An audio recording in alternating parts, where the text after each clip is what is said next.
My dad was an Army officer. One of my kids is a Marine officer. I mean, this is family. And I'm connected deeply as a member of the Armed Services Committee to all of our military community. And I'm not a pacifist. Every year I work on the Armed Services Committee to help write a defense bill and try to get it passed. I whip votes on the floor for military aid packages to allies. There's bad folks in the world. The United States needs to defend itself, and it needs to work with allies to help them defend themselves. But our troops, our sons and daughters, deserve to have wise civilian leadership that only make the decision to send them into war on the basis of careful consideration and a debate before the entire public. The other night when I spoke on the floor, I pointed out the history of the way the framers of our Constitution grappled with this question in 1787. And to just make it simple, they decided, contrary to the history of the world and the way virtually every other country did it, they decided that war was too big a decision for one person. I mean, they were making this decision at the time that George Washington was president. He was very respected and admired. He was a wartime general, deeply respected. But as much as they respected leaders like George Washington, they said, war's too big a decision. It's too big a decision for one person. And so they wrote a constitution that said the United States should not be at war without a vote of Congress. Defense against an attack or an imminent attack, yes, the president as commander-in-chief has the power to do that. But to go on offense against another nation or an entity like a terrorist group, and there were terrorist groups back in the days like the Barbary Coast Pirates. From the very beginning, we have confronted threats not just by nation states but by others, but the decision was it was too big a decision for any one person, and we should only go to war after a debate, not only in Congress, where we put our thumbprint on this is a national mission, we're risking our sons and daughters' lives for. We have a debate in front of the entire public so they can understand the stakes. War is too big for any one person. I think the events of this week have demonstrated that war is too big to be consigned to the decisions of any one person. Our current commander-in-chief, on his social media account a day or two after the attack in Iran, put up a music video with lyrics that were matched to a Beach Boys song, Barbara Ann, but the music video contained these lyrics: bomb, bomb, Iran, bomb, bomb, bomb, bomb, bomb, Iran, went to a mosque, gonna throw some rocks, time to turn Iran into a parking lot. We shouldn't premise a decision to send our sons and daughters into war on the judgment of a single person. The president patted himself on the back and he compared the attack to Hiroshima and Nagasaki. That was a most unusual comparison. I haven't put all the lyrics of the song up on my chart. One of the other lyrics was about sending the Ayatollah home in a box. I mean, is this some kind of a joke? Is this the way we treat war now? Like we run a victory lap and we overstate it and we turn it into a funny music video, or we use a Hiroshima and Nagasaki comparison as if that's like a good thing? War is too big to leave the decision to send our sons and daughters and risk their lives on the say-so of one person. We had some turmoil this week in the Senate. We were going to have a briefing on Tuesday that they had to, from the national security officials of the administration, they had to postpone it till Thursday because they were fighting with themselves and they were fighting with reporters about intelligence that had come out that the president wasn't happy about. In the immediate aftermath of the attack, he said that the Iranian nuclear program had been completely obliterated. All sources, Iranian sources, Israeli sources, the IAEA, the United States, have said severe damage. But because the president sort of went overboard with the Hiroshima and Nagasaki claims and completely obliterated, reporters started to dig into it. And then the president got mad, and then the Secretary of Defense started to name-call reporters who were asking basic questions. War is too big an issue to leave to the moods and the whims and the daily vibes of any one person. And that's why the founders said, unless it's an imminent defense, and in this case it wasn't. The Israeli foreign minister had said before the U.S. attack that their attacks had already set the Iranian program back at least 2 or 3 years. That's a direct quote from the Israelis who follow this very closely. If the program had been set back at least 2 or 3 years, what was the urgency that suggested we needed to take this action without a debate in Congress? And, Madam President, it was not only done without congressional authorization, it was also done without congressional consultation, and it was done without congressional notification of Democratic leaders. Republican leaders were given a briefing, but for the first time during my time here, no Democrat in a leadership position on the key committees was given an advance notice of this. Is war now to be a partisan thing, where the White House just notifies those of the same party? I've tried to be consistent about this, Madam President. When I came to the Senate in 2013 with this passion that I'm going to do anything I can to stop an unnecessary war, within a few months after arriving here, President Obama, who is a personal friend, was contemplating military action in Syria. And I looked my friend in the eye and I said, "You do not have congressional authority to do that. You need to bring this to Congress." Hey, I thought you were my supporter. Thought you were my friend and you would support this. I do support you, and I think you have good judgment, and I think you're likely to make a careful decision, but war is too big an issue to leave in the hands of even a completely careful and deliberative individual. The framers didn't want to leave war in the hands of George Washington, for God's sake. They thought Congress should be involved in it. And I said to President Obama, you need to bring this to Congress. And guess what? A lot of members of this body said the same thing. 7 members in the Senate right now were in the House in 2013. And I have a letter that many of them wrote. 6 members who are currently Republican members of the Senate signed this. August 28, 2013, dear Mr. President, we strongly urge you to consult and receive authorization from Congress before ordering the use of U.S. military force in Syria. Your responsibility to do so is prescribed in the Constitution and the War Powers Resolution of 1973. We were in a recess then, it was August. But they said, if you deem that military action is necessary, Congress can reconvene at your request. We stand ready to come back into session, consider the facts before us, and share the burden of decisions regarding U.S. involvement in the quickly escalating Syrian conflict. 6 Republican members of this body signed that letter in 2013, but based on their public statements, they seem to have a different standard for President Trump than they did for President Obama, a different standard for war against Iran than they did for war against Syria. There's one member who signed this letter who is consistent. Congressman Peter Welch is now in the Senate. He signed this letter to a president of his own party saying you can't do this without a vote of Congress. Come to Congress. And he is taking the same position on the floor today consistently that he did then. Madam President, I'm going to conclude and just say this. I know everybody in this body is praying that the ceasefire that is in place now for a couple of days works and that it holds. I know everybody is praying that when the administration now says they're interested in a diplomatic resolution to this program, that they will have learned that they shouldn't tear up diplomatic deals as they did in 2018, but instead should prefer diplomacy and step back from war against Iran. I pray that that holds and that we won't need to be back here doing this again, but I do note that the president, even today, said he would certainly bomb Iran again.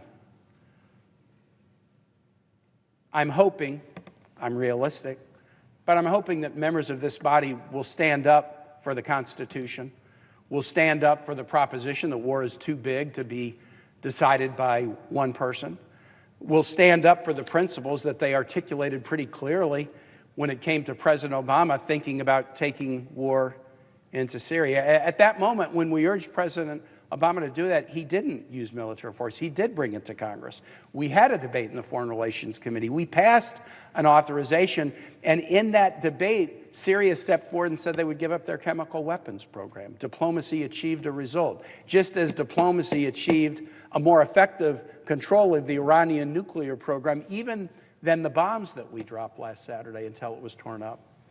I pray the ceasefire continues, but I fear we're going to be back here on this floor.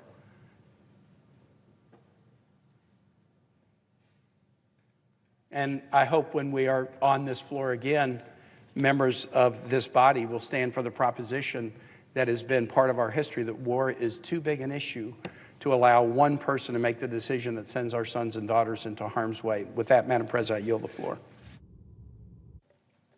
Madam President. Senator from Maryland. Thank you, Madam President. I rise today in support of Senator Kane's War Powers Resolution to make crystal clear that, as required by the Constitution of the United States, the President may not take offensive military action against Iran or any other country without congressional approval. Last Saturday, the world learned through a social media post by Donald Trump that he had ordered an attack on 3 of Iran's nuclear enrichment sites, the first ever direct U.S. military assault on Iranian territory. We all agree that Iran must not obtain a nuclear weapon, but bombing is not the best, most sustainable way of achieving that goal, and nothing I heard yesterday at the intelligence briefing changes that assessment. The bombing attack was also a clear violation of the U.S. Constitution, which reserves to the Congress the power to declare war.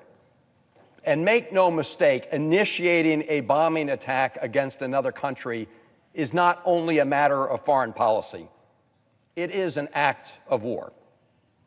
For anyone who claims otherwise, I ask them to consider this.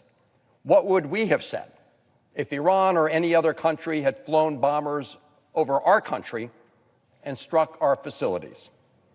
We would rightly call it what it was, an act of war. While the President has the authority to defend the United States when attacked, Article 1 of the Constitution vests the responsibility to go to war explicitly and exclusively in the Congress, not in one person in the Oval Office.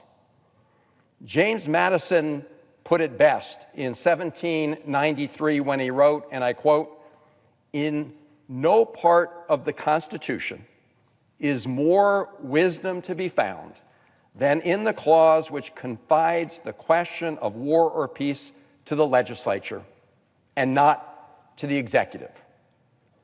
The trust and temptation would be too great for any one man," unquote. That's why the framers of the Constitution designed a system of checks and balances to stop the government from ignoring the will of the American people. And the American people absolutely do not want the United States to be dragged into more unnecessary wars. So, Madam President, beyond the debate over the particular politics or policy of President Trump's decision to attack Iran, this debate is about the rule of law. And no president, past, present, or future, is above the law. Those strikes violated American law, and prominent legal experts have said they also violated international law. The fact that there is now a ceasefire in place does not obviate the need to pass this resolution. President Trump has already shown that he is willing to initiate hostilities on his own. And indeed, as Senator Kane just mentioned, President Trump just said a few hours ago that he would, quote, absolutely consider bombing Iran again. And just last month, when asked whether he needs to uphold the Constitution of the United States, President Trump answered, quote, "I don't know." We, the United States Senate and House, should make clear that compliance with our Constitution is not optional. Now, President Trump did not just attack another country in violation of the Constitution. He did so in spite of facts presented by our own U.S. intelligence agencies. Just 3 months ago, the U.S. intelligence community noted that, and I quote, "They continue to assess that Iran is not building a nuclear weapon and Supreme Leader Khamenei has not authorized the nuclear weapons program he suspended in 2003, unquote.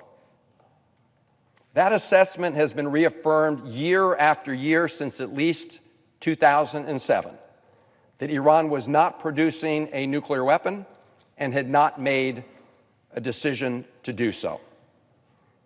You would think that the facts and intelligence assessments would matter when a president chooses to attack another country. Apparently not in this case. Indeed, when President Trump was confronted with the U.S. intelligence community's assessment just days before he launched the attack, he dismissed it. It was an inconvenient fact. It was inconvenient because it showed there was more time for diplomacy to work, time to get a negotiated solution. Secretary Rubio was asked about this intelligence assessment after the United States bombed Iran. His answer, very revealing. He said, and I quote, "Forget about the intelligence," unquote, and then went on to try to justify the timing of the attack. Now, as I said earlier, most, if not all of us, agree that Iran must not have a nuclear weapon, which would pose an existential threat to Israel, threaten America's interests in the region by further emboldening Iran's malign actions, and increase the risk of nuclear proliferation throughout the Middle East. So the question is, how do we best accomplish that goal in a durable way that doesn't unleash unintended consequences and put Americans and others at greater risk? President Obama answered that question. That's exactly what he accomplished through the agreement his administration negotiated with Iran 10 years ago this July. President Obama made a deal with Iran to prevent it from building a nuclear weapon. And the agreement was working. Iran was subject to around-the-clock, 24-hour inspections from the International Atomic Energy Agency. That agreement made the whole world a safer place. But in his very first term, Donald Trump ripped up that deal. Not surprisingly, Iran began to enrich uranium at higher levels, though still not at the 90% level needed for bomb-grade material. Now, by the time Donald Trump returned to the White House this year, even he and his administration had come to understand that the best way to ensure that Iran does not decide to develop a nuclear weapon is through negotiation. That's why earlier this year, he dispatched his special envoy, Steve Witkoff, to open negotiations with Iran. And those negotiations were ongoing. Indeed, the sixth round of discussions were scheduled to take place on Sunday, June 15th, just 2 days before the Netanyahu government launched its attacks on Iran. Not surprisingly, that Israeli attack derailed the ongoing U.S.-Iran negotiations. It is important to remember that a decade earlier, Prime Minister Netanyahu worked very hard to derail President Obama's ongoing negotiations with Iran. Indeed, Prime Minister Netanyahu even addressed a joint session of Congress, urging the Congress not to proceed with those negotiations. Prime Minister Netanyahu did not succeed in derailing President Obama's JCPOA negotiations. That agreement went into effect, and it did make the world and our country and Israel a safer place. But unlike then, Prime Minister Netanyahu succeeded this time. He outmaneuvered Donald Trump. That story is well documented in a June 17th New York Times piece entitled, and I quote, "How Trump Shifted on Iran Under Pressure from Israel," unquote, and a June 23 Washington Post story entitled, and I quote, "Netanyahu decided on Iran war last year and then sought to recruit Trump," unquote. Simply put, Prime Minister Netanyahu accomplished that goal. President Trump joined his war of choice against Iran. And in doing so, President Trump put our men and women in uniform in the region in grave danger and unnecessary risk. Following the attack, Iran fired 14 missiles at a major U.S. airbase in Qatar. Fortunately, Iran gave the United States and Qatar advance warning, and there were no casualties. But the full extent of Iranian retaliation could play out throughout the region and other places around the world over a long period of time. And what was accomplished? What was accomplished?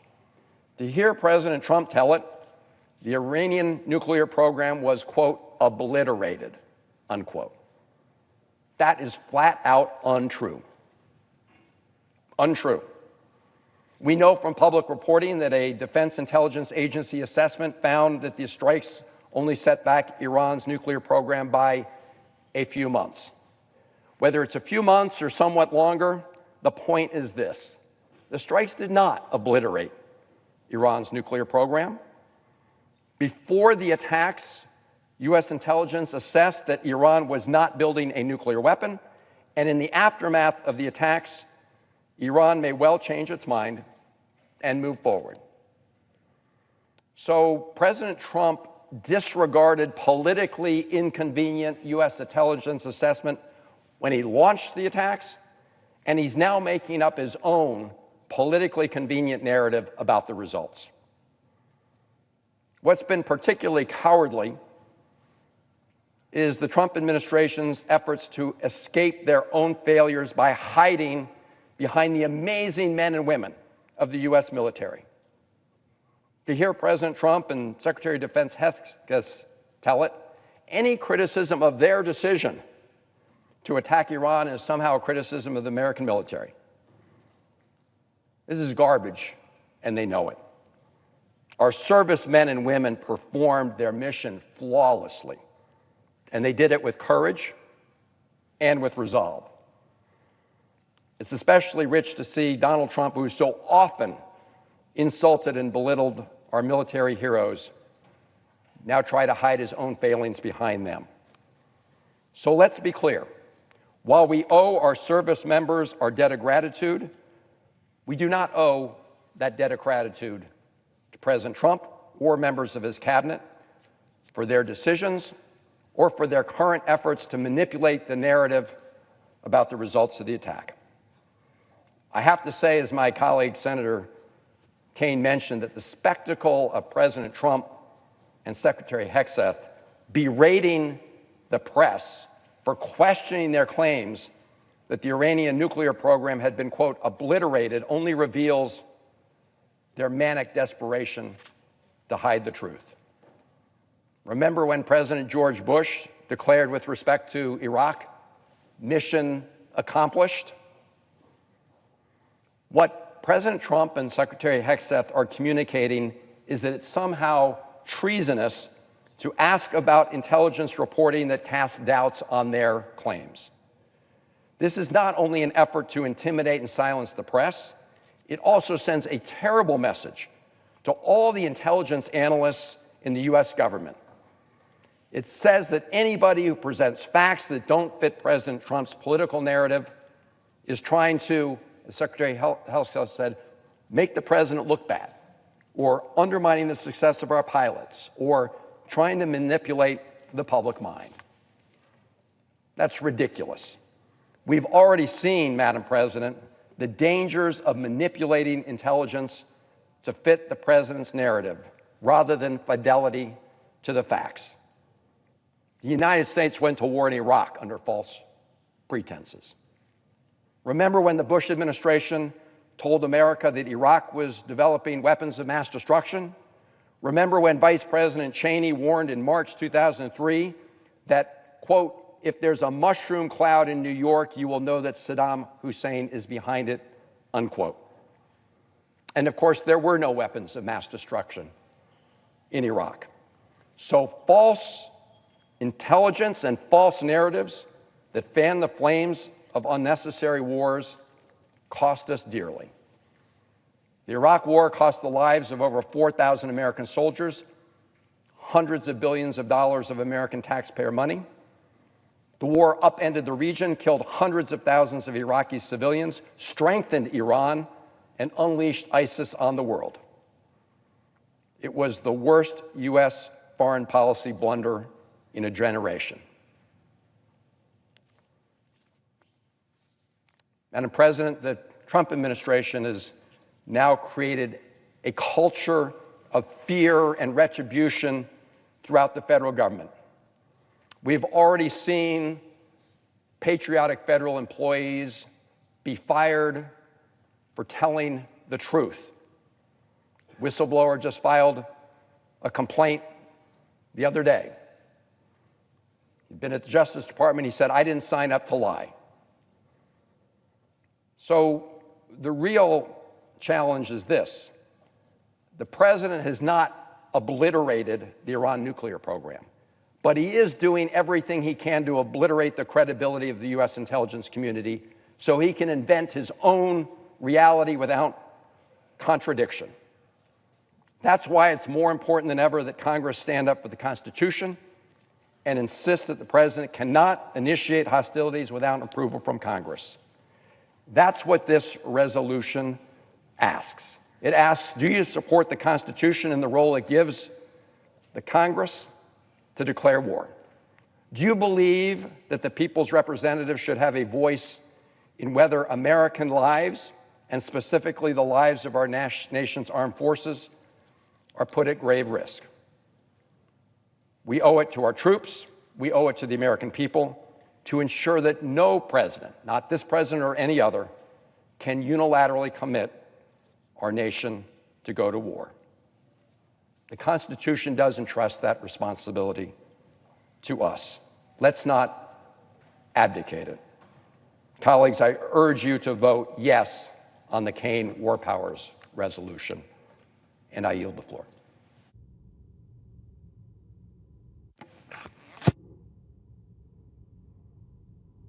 Madam President, Senator from California.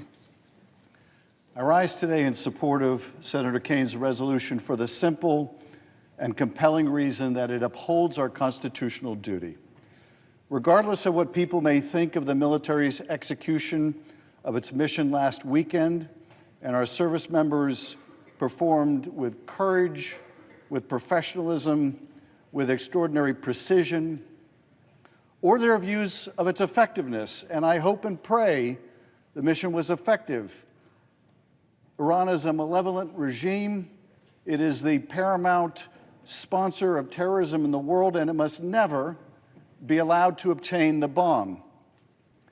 Regardless of whether you support the president's decision to engage in preemptive strikes in the first place, regardless of whether or not you support the president generally or you do not, the Constitution charges the Congress, not the president, with the power to declare war. Now, there may be a fog of war and a murky uncertainty concerning the battle damage assessment, but there is no ambiguity here when it comes to the Constitution. Article 1, Section 8 provides the Congress shall have the power to declare war, not the president, or the president if it's not convenient to the Congress, but the Congress. And this body, for far too long, has been allergic to the responsibility it has to govern the use of military force. Not since the very early part of this century has Congress approved any authorization for the use of military force. Nevertheless, a great deal of military force has been, in fact, used by the United States since then in far-flung places in the world. In fact, post-World War II, the war power has been utilized by an increasingly strong executive and an increasingly deferential and fearful legislature.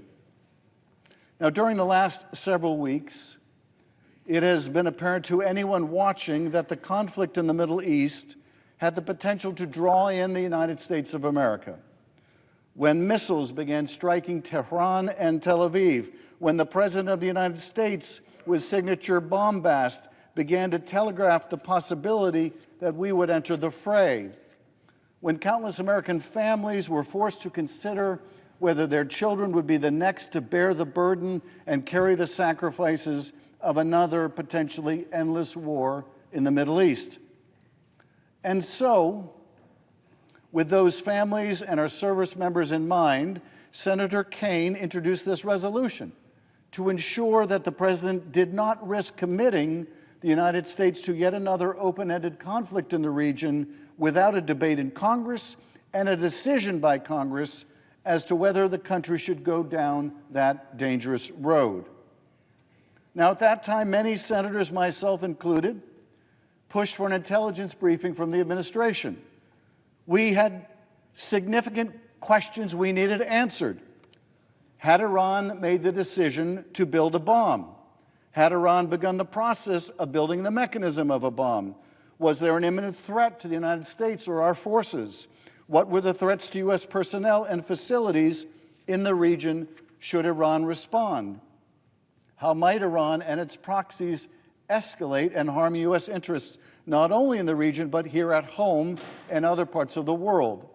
How much damage could U.S. military action do to the Iranian nuclear and missile programs, and for how long would it set them back? And most important, what was the risk that such a bombing campaign could escalate into all-out war? Days passed, no briefings. Even after last Saturday's strikes, still no briefing. Not until yesterday did the administration come to Congress to answer the most basic of questions. And only after suggesting, it was reported, that they would potentially choke off further information to the Congress. The Constitution demands otherwise. The founders split the government's wartime powers just as they divided responsibilities for so many other things. It is Congress which declares war, which raises an army and a navy, and pays for the financial costs of defense and war. And keep in mind, the need for congressional approval of war-making was not hypothetical to the founders. The United States had just fought a war against a king, and the founders did not want to put the power to start another war in the hands of any single person. The framers put their thinking on parchment. And in a letter to Thomas Jefferson in the summer of 1789, James Madison reflected on how they had approached this question of war power, which was the subject of much debate in Philadelphia at the Constitutional Convention. He said, "We have already given in one example an effectual check on the dog of war by transferring the power of letting him loose from the executive to the legislative body, from those who are to spend to those who are to pay, from those who are to spend to those who are to pay." That is, because a decision as consequential as entering into war requires informed debate and buy-in from the people's representative and the public, from us here in the Senate and from our colleagues in the House, because we need to weigh the benefits and the risks for our constituents and for the country as a whole, because a decision like this one should be insulated from partisan politics and not made with haste or with blinders on. There are perhaps senators in this body who will say this debate is no longer needed. The mission is over. Iran has backed down. A lasting ceasefire is in place. The threat has passed. And I would say to them, I don't know that to be true, and neither do you.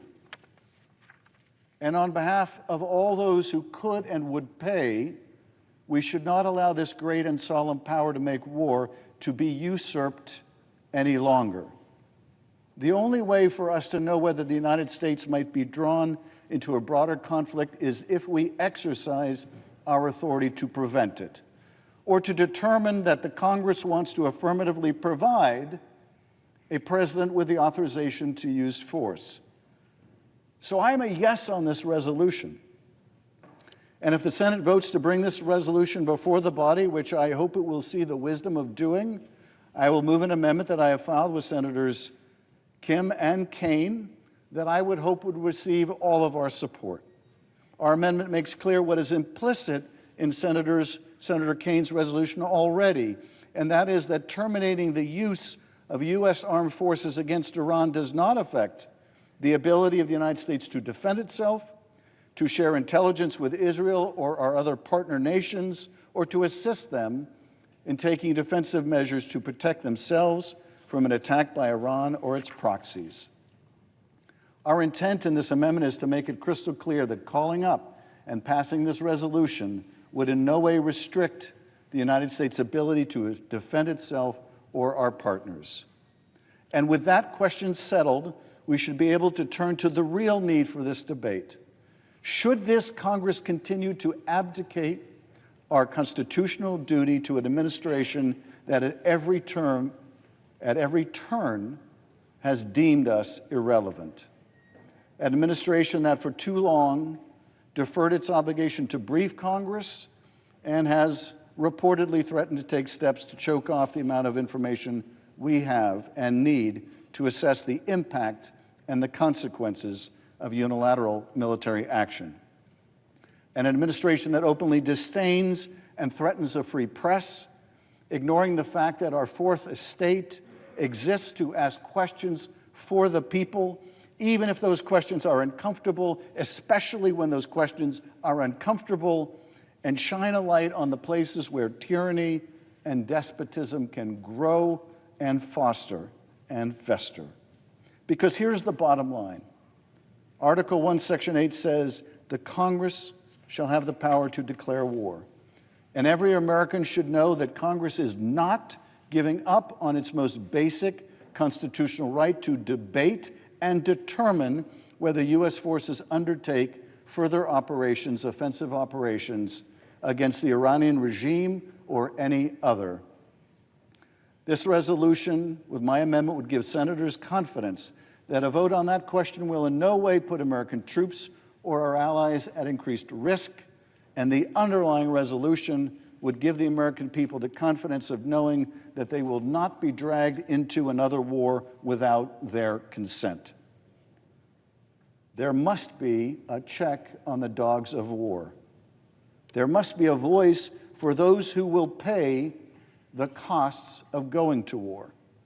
And the Senate must be that voice. I yield back. President, Senator from Oregon.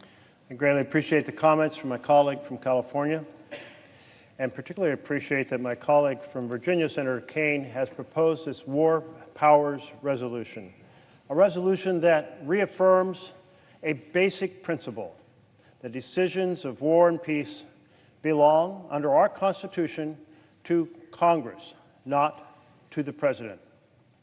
But on June 21st, President Trump ordered strikes on 3 Iranian nuclear facilities. There was no congressional authorization. There was no debate in this chamber. There was no vote in this chamber. The President made a unilateral decision that risked bringing the United States into another extended war in the Middle East. That is not how our founders designed our nation through the architecture of the Constitution. In fact, each member here swore an oath to uphold that Constitution that places the responsibility for declaring war upon this body, not upon the individual who sits in the Oval Office.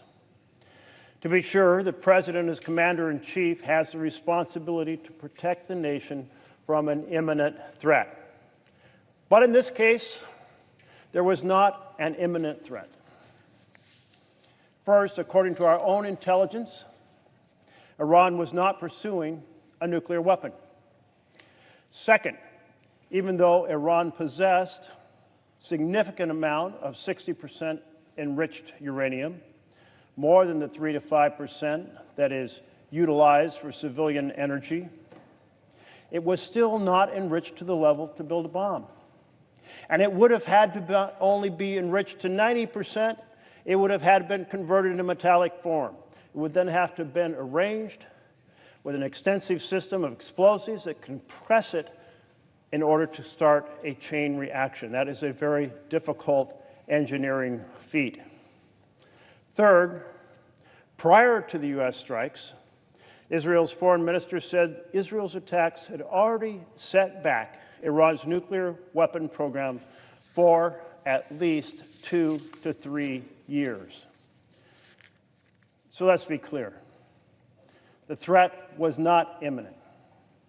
It was not a situation where there was no time for the president to observe the Constitution, to honor the Constitution, to seek an authorization for the use of military force from the Congress of the United States. The administration instead acted precipitously, putting American lives at risk, including the over 40,000 U.S. troops in the region, as well as diplomats and American civilians stationed or visiting the Middle East. Wars are easy to start, but they are often hard to end, and the consequences can be enormous. Look, for example, at the cost of the wars in Afghanistan and in Iraq. More than 7,000 deaths of American men and women serving in uniform. More than 50,000 serious injuries, often life-altering injuries to America's sons and daughters serving in uniform. More than $8 trillion of American treasure spent.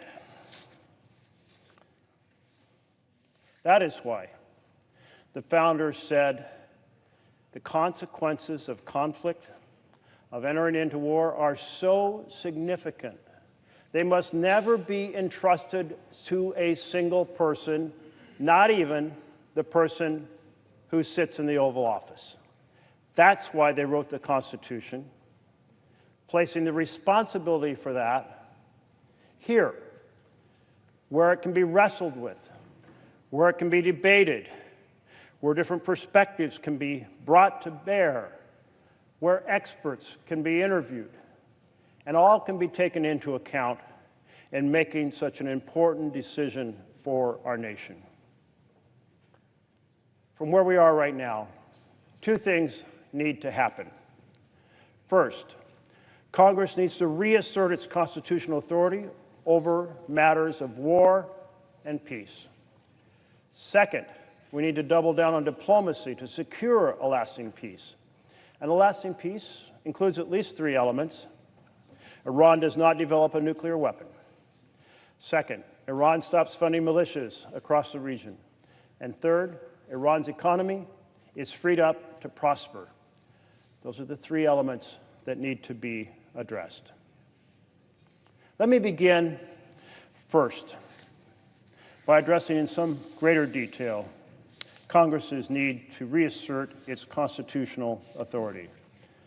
On Meet the Press on Sunday, Senator Lindsey Graham said, quote, "You can't have 535 commander-in-chiefs." He is exactly right. And that is why the founders designed the Constitution with a separation of powers. Congress has the responsibility to decide if we go to war, and then the president commands our military to go to war. Article 1 gives Congress the power to declare war, and Article 2 gives the president the power to be the commander-in-chief to execute the war. Senator Kane's War Powers Resolution says that hostilities with Iran must be explicitly authorized by Congress.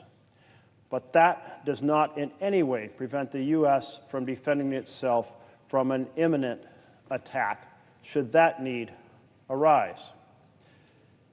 This is a privileged resolution, meaning that we will have the opportunity to wrestle with it, and we will be voting on whether to do so later today.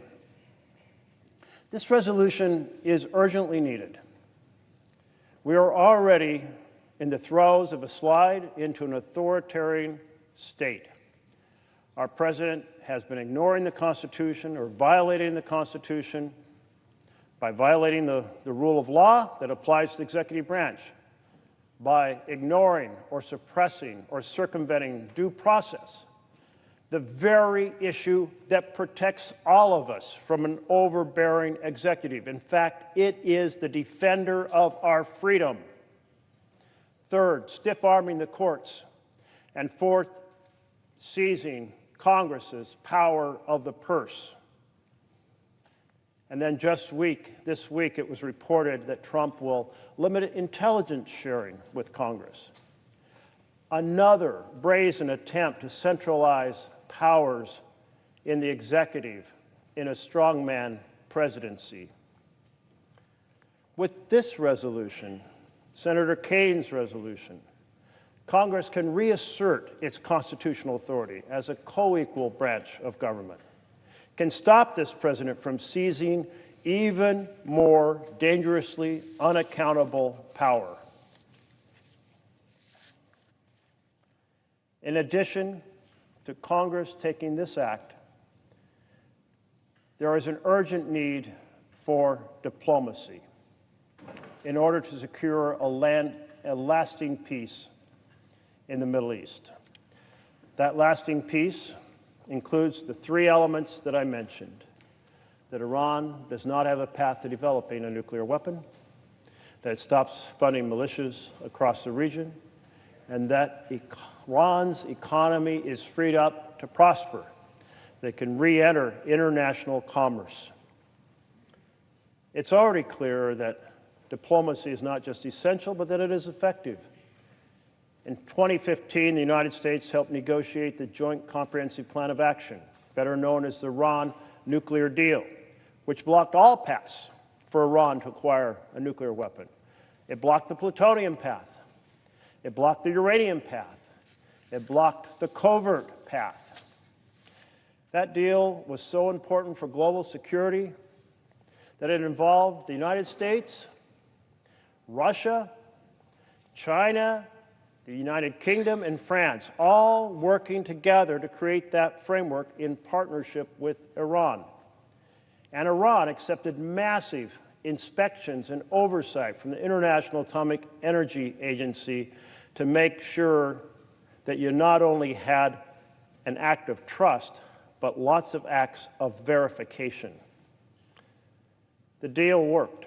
Iran was not developing a nuclear weapon. Instead, they dismantled their plutonium-based Iraq heavy water reactor. They agreed not to enrich uranium beyond 3.67%, and they didn't do so. They shipped all of their more highly enriched uranium out of the country, some 25,000 pounds, to be stored abroad. But 3 years later, President Trump tore up that agreement. He did so over the objections of his own national security officials, over the objection of his Secretary of Defense, General Jim Mattis, over the objection of his Secretary of State, Rex Tillerson, over the objection of his National Security Advisor, General McMaster, and over the objection of his Chief of Staff, General John Kelly. Had President Trump and his first administration not torn up that agreement, we'd be celebrating Iran's 10th anniversary under the nuclear deal with no path to a nuclear weapon.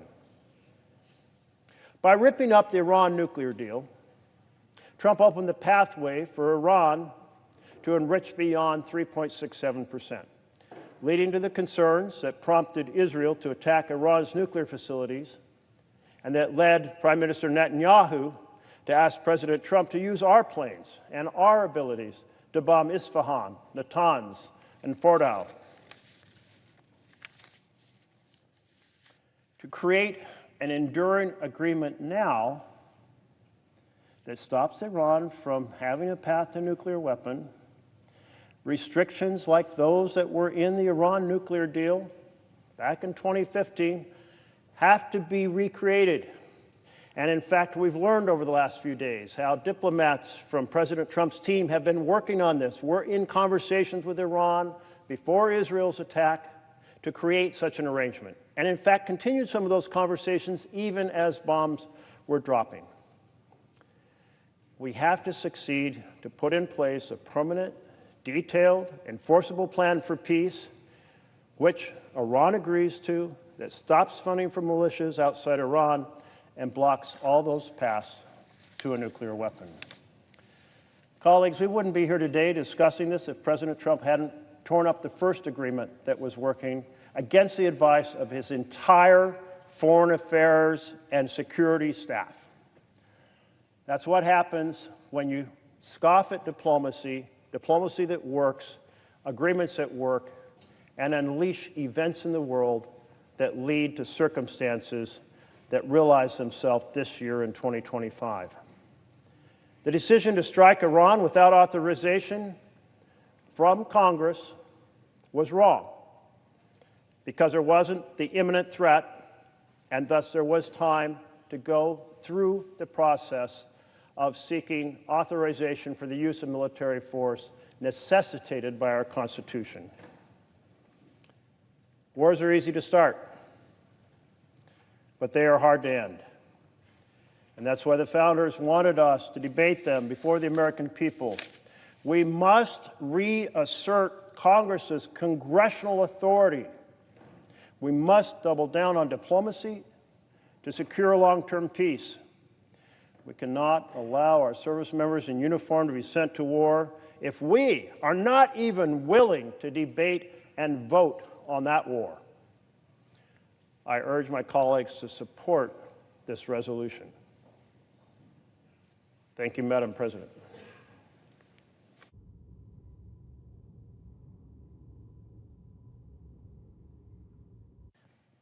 Madam President, Senator from Vermont. I do not want the United States of America to be involved in yet another regime change war in Iran. Have we not learned anything from what happened in Iraq? We deposed Saddam Hussein and all hell broke loose. That was a war of regime change. No sense, since it wasn't related to 9/11. We had a regime change war in Afghanistan and then went on to embrace nation building. Thousands of Americans, men and women, who answered the call of the president, reported for duty, lost their lives, lost their limbs, are suffering today with PTSD. Trillions of taxpayer dollars have been spent and wasted. And yet, in the Middle East, the flashpoint now is Iran. And we came within an eyelash of getting dragged into yet another war where the goal was regime change. Mr. President, I want to acknowledge the professionalism of our Air Force and our men and women in the military. The strike they were ordered to perform, they executed flawlessly. To them, I extend my congratulations. But the question for us is who authorizes the use of force? Our men and women will do what it is the Commander-in-Chief requires and do what it is Congress authorizes. We all have confidence in that.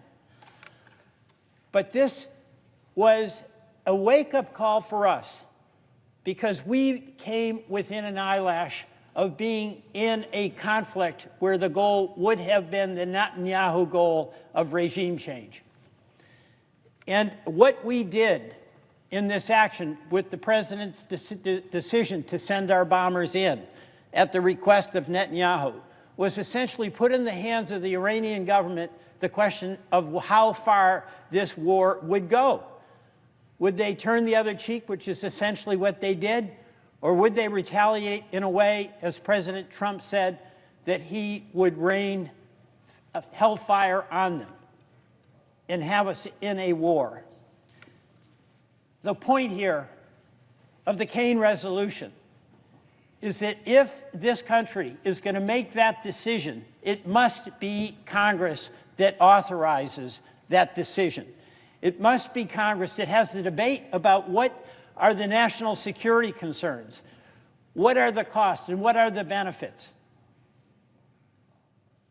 We can't simply bypass that and continue to abdicate our responsibility and congressional authority and duty. And that's why this resolution is so important. Now, this question of how do we get here? You know, wars oftentimes happen not by design. You stumble into it. And that is what almost happened here.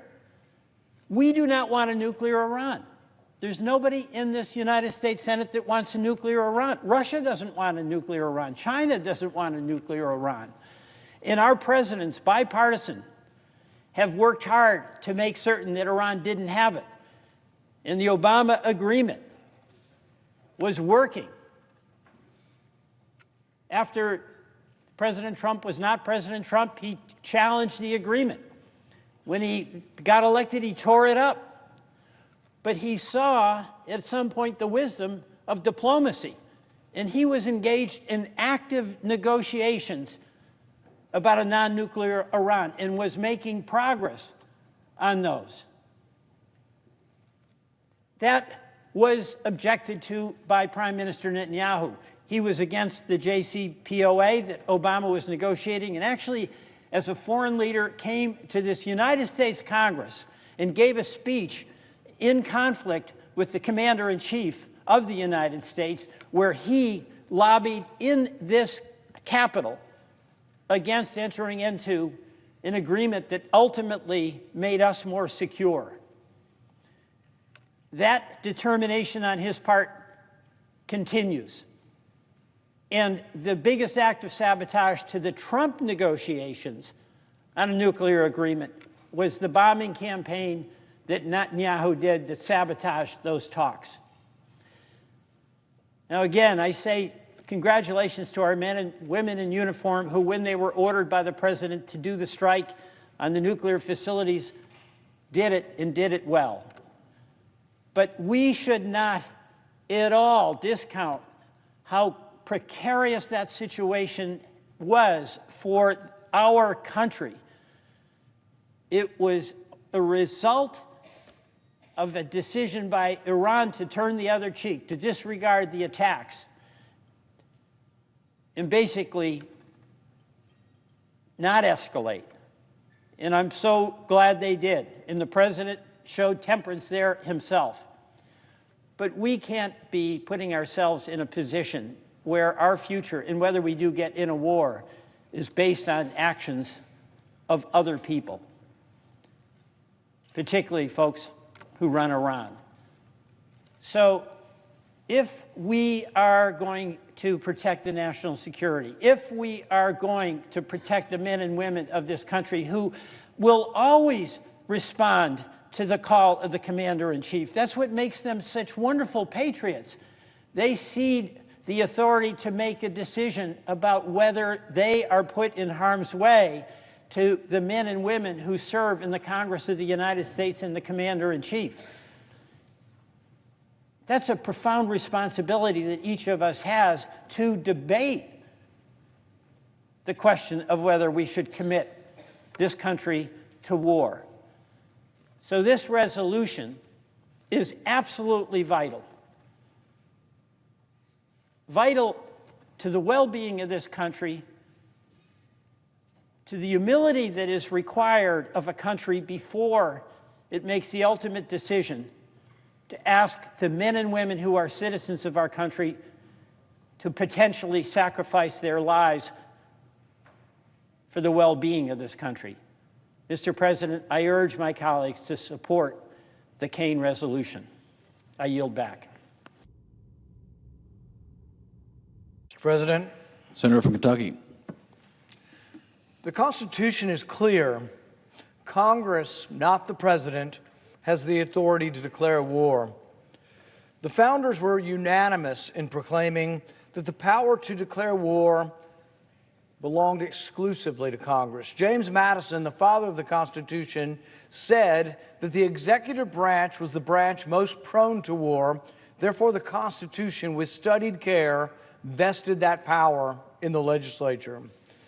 Madison would further state that in no part of the Constitution is more wisdom to be found than in the clause which confides the question of war and peace to the legislature. and not to the executive branch.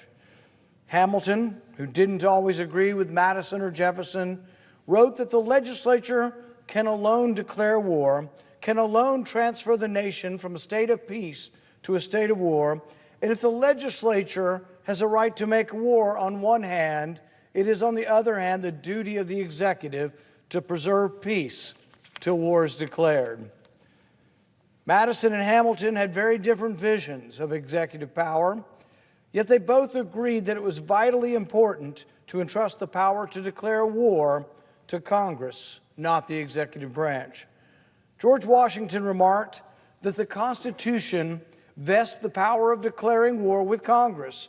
Therefore, no offensive expedition of importance can be undertaken until after they shall have deliberated upon the subject and authorized such a measure. No offensive expedition without congressional approval.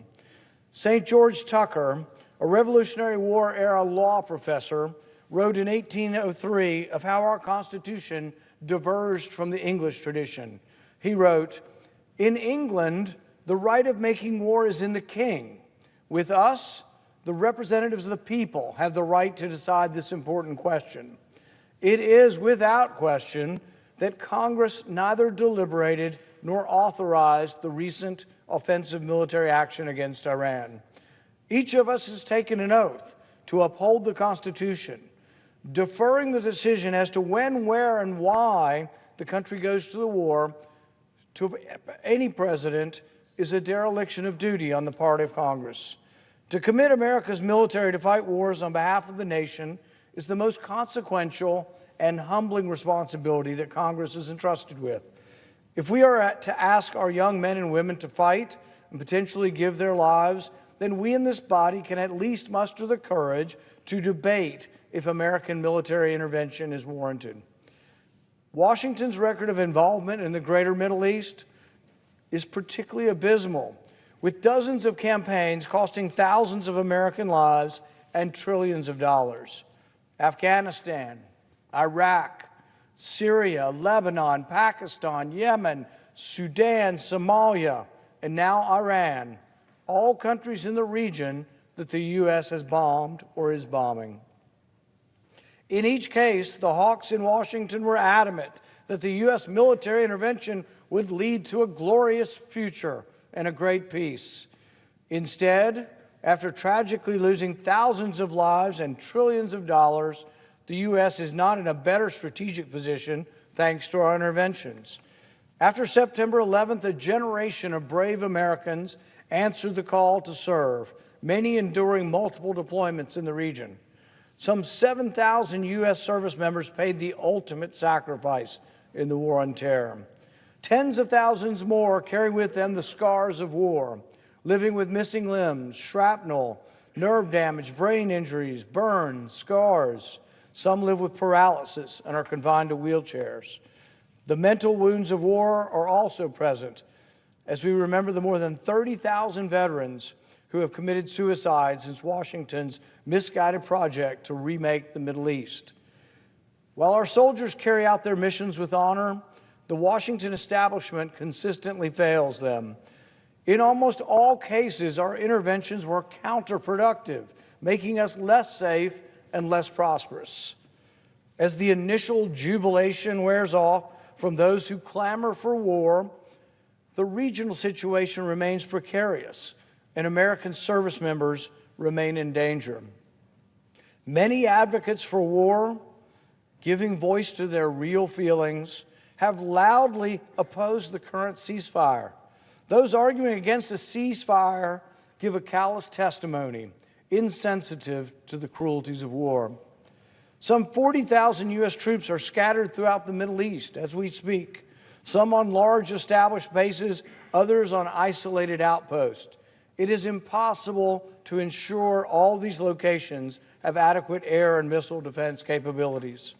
Our troop presence in the region is therefore a significant liability, allowing Iran and its proxies an opportunity to target Americans, which they otherwise would not have. Yet the Washington foreign policy establishment seems content to allow our service members to serve as sitting ducks. Should American soldiers get wounded or, God forbid, killed in a retaliatory strike, the calls for war emanating from Washington will surely be deafening. History is replete with examples of leaders who, in their hubris, thought they could shape the fate of nations, but were subsequently proven wrong as events ended up controlling them. Our own country sadly experienced this during Vietnam. The needless tragedy of that war, in which 58,000 Americans paid the ultimate sacrifice, led Congress to pass the War Powers Resolution we debate today. Congress intended to ensure a president would never again unilaterally plunge the American people into war without the people's representatives in Congress debating the issue. We owe to all Americans who have worn the uniform to honor that humbling responsibility. Moreover, despite the tactical success of our strikes, they may end up proving to be a strategic failure. It is unclear if this intervention will fully curtail Iran's nuclear aspirations, or, in fact, whether the Iranians may well conclude to double down on their efforts to obtain a nuclear weapon. At this time, it is unknown.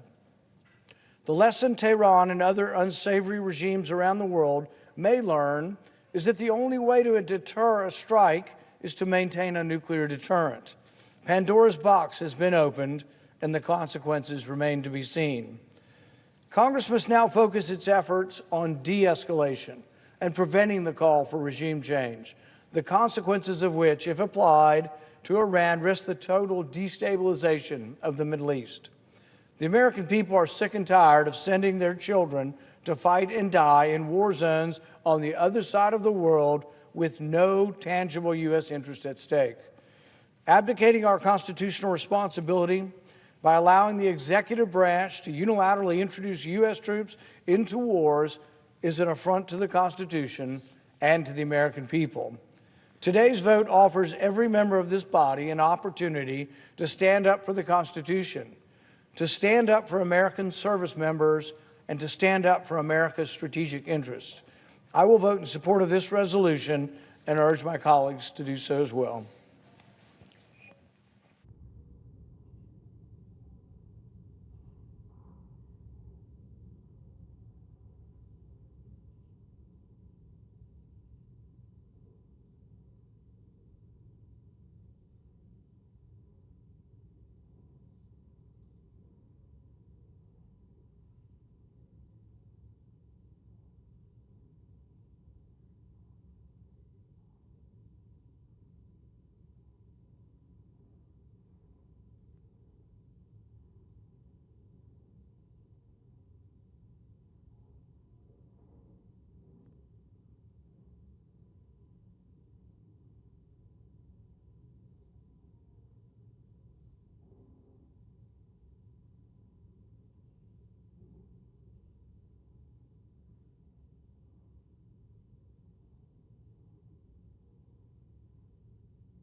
Mr. President.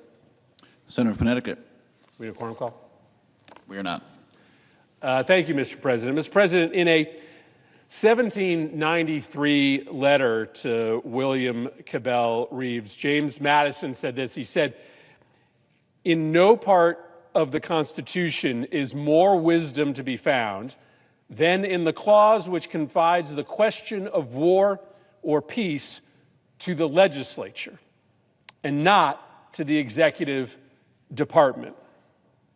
A few years later, in another letter, this time to Thomas Jefferson as part of their famous correspondence, Madison expounded on that very simple superlative, naming the War Powers Clause in the Constitution as the most important. He said, "The Constitution supposes what the history of all governments demonstrates, that the executive is the branch of power most interested in war and most prone to it.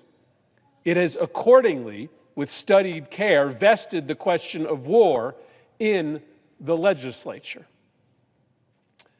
Our founding fathers didn't get everything right.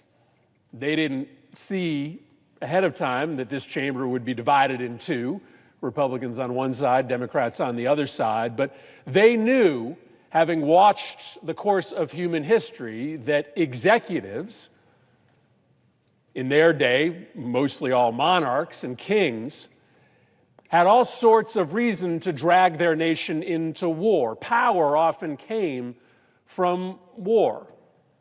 The funding that could be raised for war, the loyalty commanded by war, the glory that occasionally came to the leader, the ruler, through war and through conquest. There was great risk in war, but there was also great reward in war.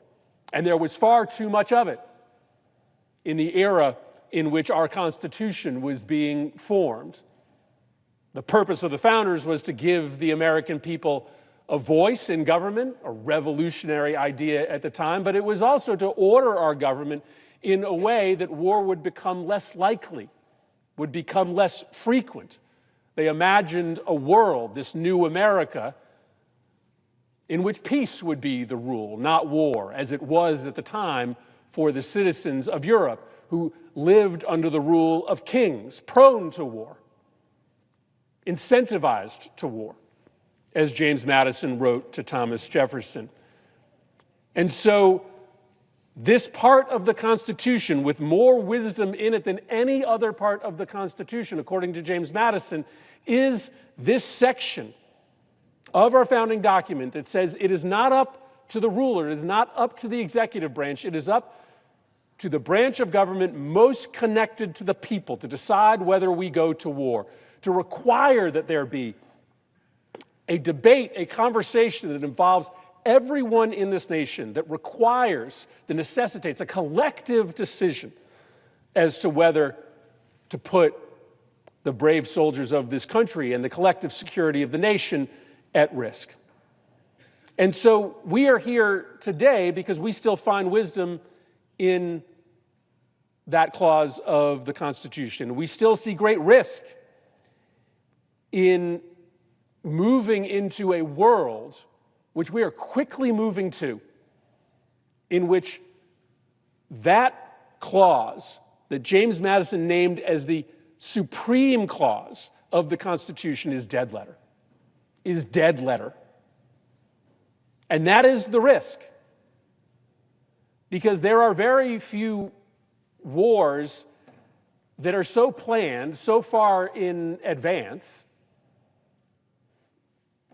that there is time to come and have a month-long debate. Wars happen quickly, and they necessitate quick action, according to the Constitution. Yes, we have always accepted that there has to be an exception, but a limited exception to that supreme clause in the Constitution. If there is an imminent attack against the United States, of course, the people of the United States want the ability of the President of the United States to respond to that imminent attack. But in the absence of an imminent attack, there is no exception. There is no ability to go around Congress. And in the case of the hostilities against Iran that the president began last weekend, there was no imminent threat against the United States. There was no army marching on this nation. There was no nuclear bomb that even existed that could be dropped on the United States or our soldiers in the region. And so it was required, it is required under the Constitution that the president come to Congress. If the president doesn't need to come to Congress to attack another nation preemptively, preventatively, absent an imminent threat, then that provision of the Constitution is dead letter, period, stop. And the most important piece of this document, according to our most revered founding father, is no longer operational. And if we lurch into a world in which any executive can send us to war without the participation of the American people, then we are in a world that our founding fathers could never have imagined. So I'm very glad to be on the floor today as a big fan of the wisdom of our founders to support Senator Kane's resolution. And I appreciate his consistency in bringing this question before us. I don't want to live in a world in which the greatest question that this country could envision, whether or not we send our brave men and women to fight on our behalf, is not a question that doesn't involve the collective conversation of this body and of the people of this nation. So I think it's an important resolution to debate here, and I hope my colleagues will support it. It doesn't really have to do with whether you think there is wisdom in this action or not, whether you think the president was right or wrong. This is an opportunity for us to stand up for our responsibility under the Constitution to be a co-equal branch in setting foreign policy. I have my thoughts on the wisdom of this action. I've stated that I think it's very dangerous when the President of the United States deliberately misleads the country about the efficacy of our military operations overseas or the threats presented to this country. It's unforgivable anytime a president doesn't tell the truth, but it is especially unforgivable when the president doesn't tell the truth about national security intelligence.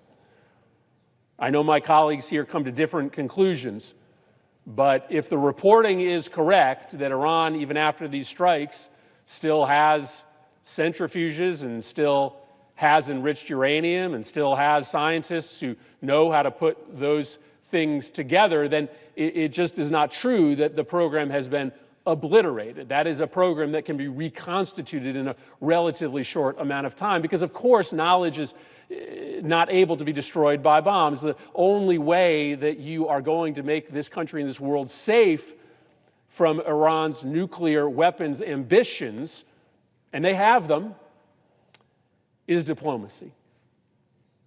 I hope that diplomacy got easier because of these strikes, but I don't think they did. I don't think diplomacy got closer because of these strikes and whatever follow-on strikes may come as President Trump is currently threatening. And so if diplomacy is the only path, if you can't bomb out of existence knowledge, then I don't think this was a very good week for American national security.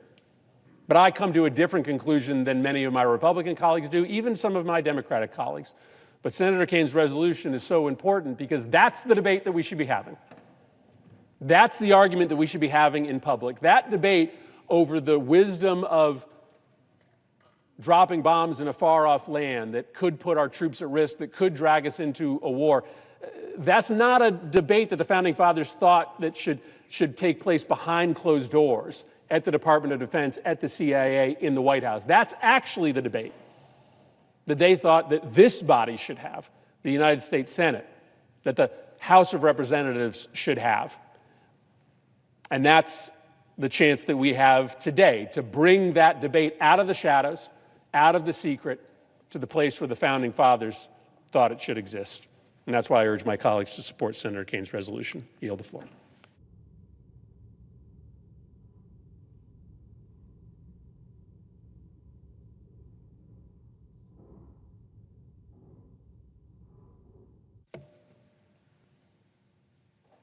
Mr. President.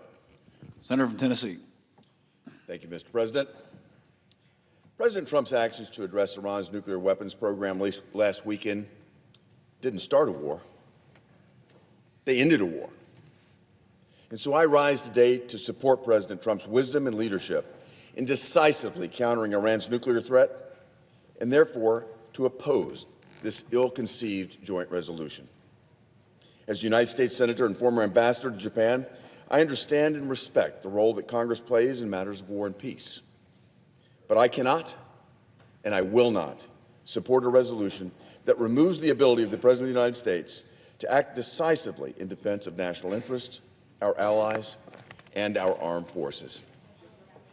This resolution, if passed, would send a dangerous message, not just to Iran's terrorist-sponsoring regime, but also to every adversary who's seeking to exploit our domestic debates and internal divisions.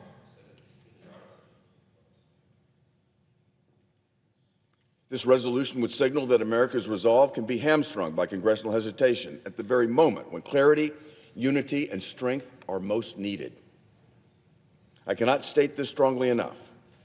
President Trump acted entirely within his constitutional authority under Article 2 and in accordance with his solemn duty to defend this nation and to defend the American people. Operation Midnight Hammer was a targeted, strategic, and necessary use of force to eliminate immediate threats posed by the Iranian regime and its proxies. No American lives were lost or injured during this military operation, thanks to the leadership of President Trump, the advice and counsel of Vice President J.D. Vance, National Security Advisor and Secretary of State Marco Rubio, Secretary of Defense Pete Hegseth, and General Dan Kane, and the brilliant planning and flawless execution of the men and women of the United States Armed Forces. For decades, the Iranian regime has been attacking U.S. personnel, our allies, and our interest. Through its Revolutionary Guard, through Hezbollah and Hamas and Houthi terrorists, and through its missile programs and multiple cyber attacks. For decades, the Iranian regime has cynically violated international agreements to overtly and covertly pursue the capabilities necessary to make nuclear weapons on short notice. The idea that the President, in the face of escalating threats, can only sit idly by until Congress can hold hearings and schedule votes is not just naive, it's reckless. This war powers resolution ignores the reality of modern warfare, and it would constrain the Commander-in-Chief at the precise moment when decisiveness is most critical. It elevates process over common sense policy and political optics over operational necessity. If the President had been forced to act in accordance with this resolution last week, the element of surprise would have been entirely lost, and the successful mission flown by our brave airmen would have been much different and likely much costlier. Of course, Congress must be consulted. Of course, we can debate the scope and strategy of our military engagements, but we must not shackle our President in the middle of a crisis when lives are on the line. We must not embolden the Ayatollahs in Tehran by showing division and delay, because that is the path to endless wars rather than the path to decisive victories. President Trump acted wisely and proportionately to protect American lives. He acted to reestablish the credibility of our strategic deterrence. And he acted after decades of Iranian aggression that went largely unanswered by the previous administrations of President Joe Biden and Barack Obama. President Trump once again demonstrated decisive leadership in the service of peace and stability. That is the actual job of the Commander-in-Chief. Let me conclude by repeating what I said at the start. President Trump's actions last weekend did not start a war. His actions ended a war, and not a single American life was lost. We should not be here debating how to constrain effective presidential leadership, but rather discussing how to recognize effective leadership and supporting it. For this reason, I urge my colleagues to oppose Senate Joint Resolution 59. Thank you, Mr. President.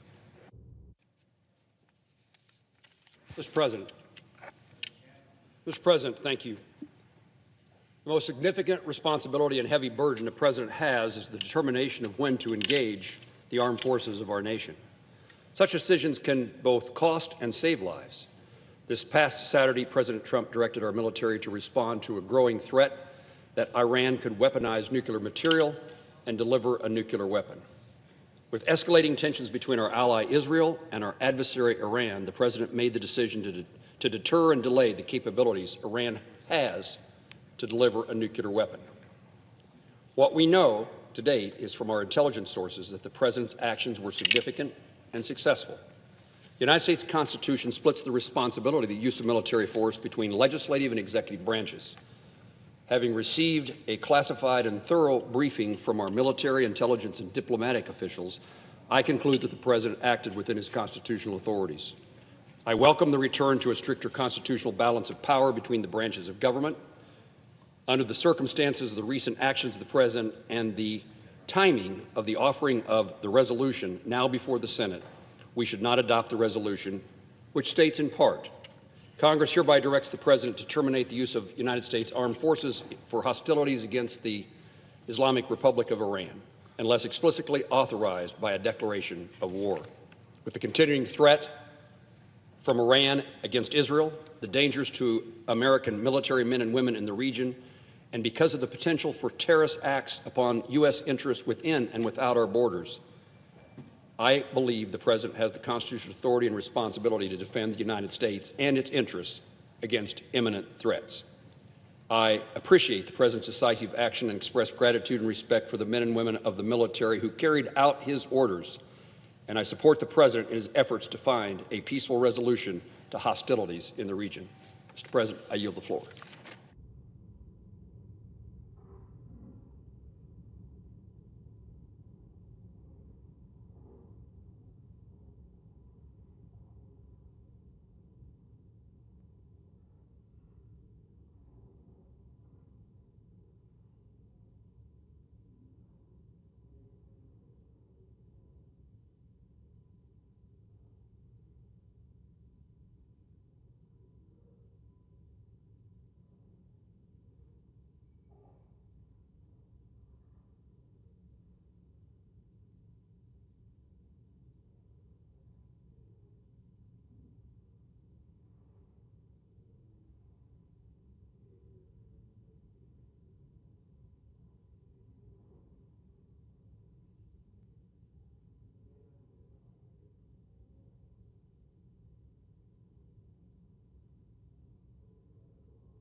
Mr. President.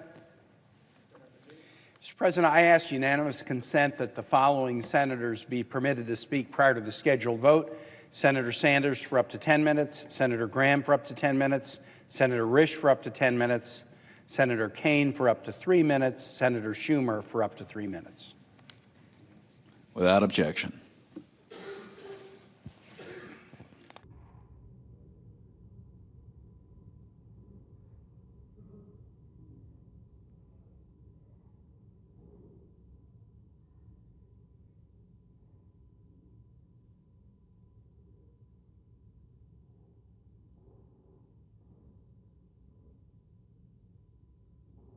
Mr. President.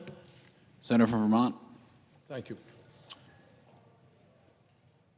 Mr. President, everyone knows that our country faces enormous crises. We have a healthcare system that is broken and it is widely expensive. We have a housing crisis in which millions of people are spending far more than they can afford to put a roof over their heads. We have the highest rate of childhood poverty of almost any major country on earth, and a child care system which is dysfunctional.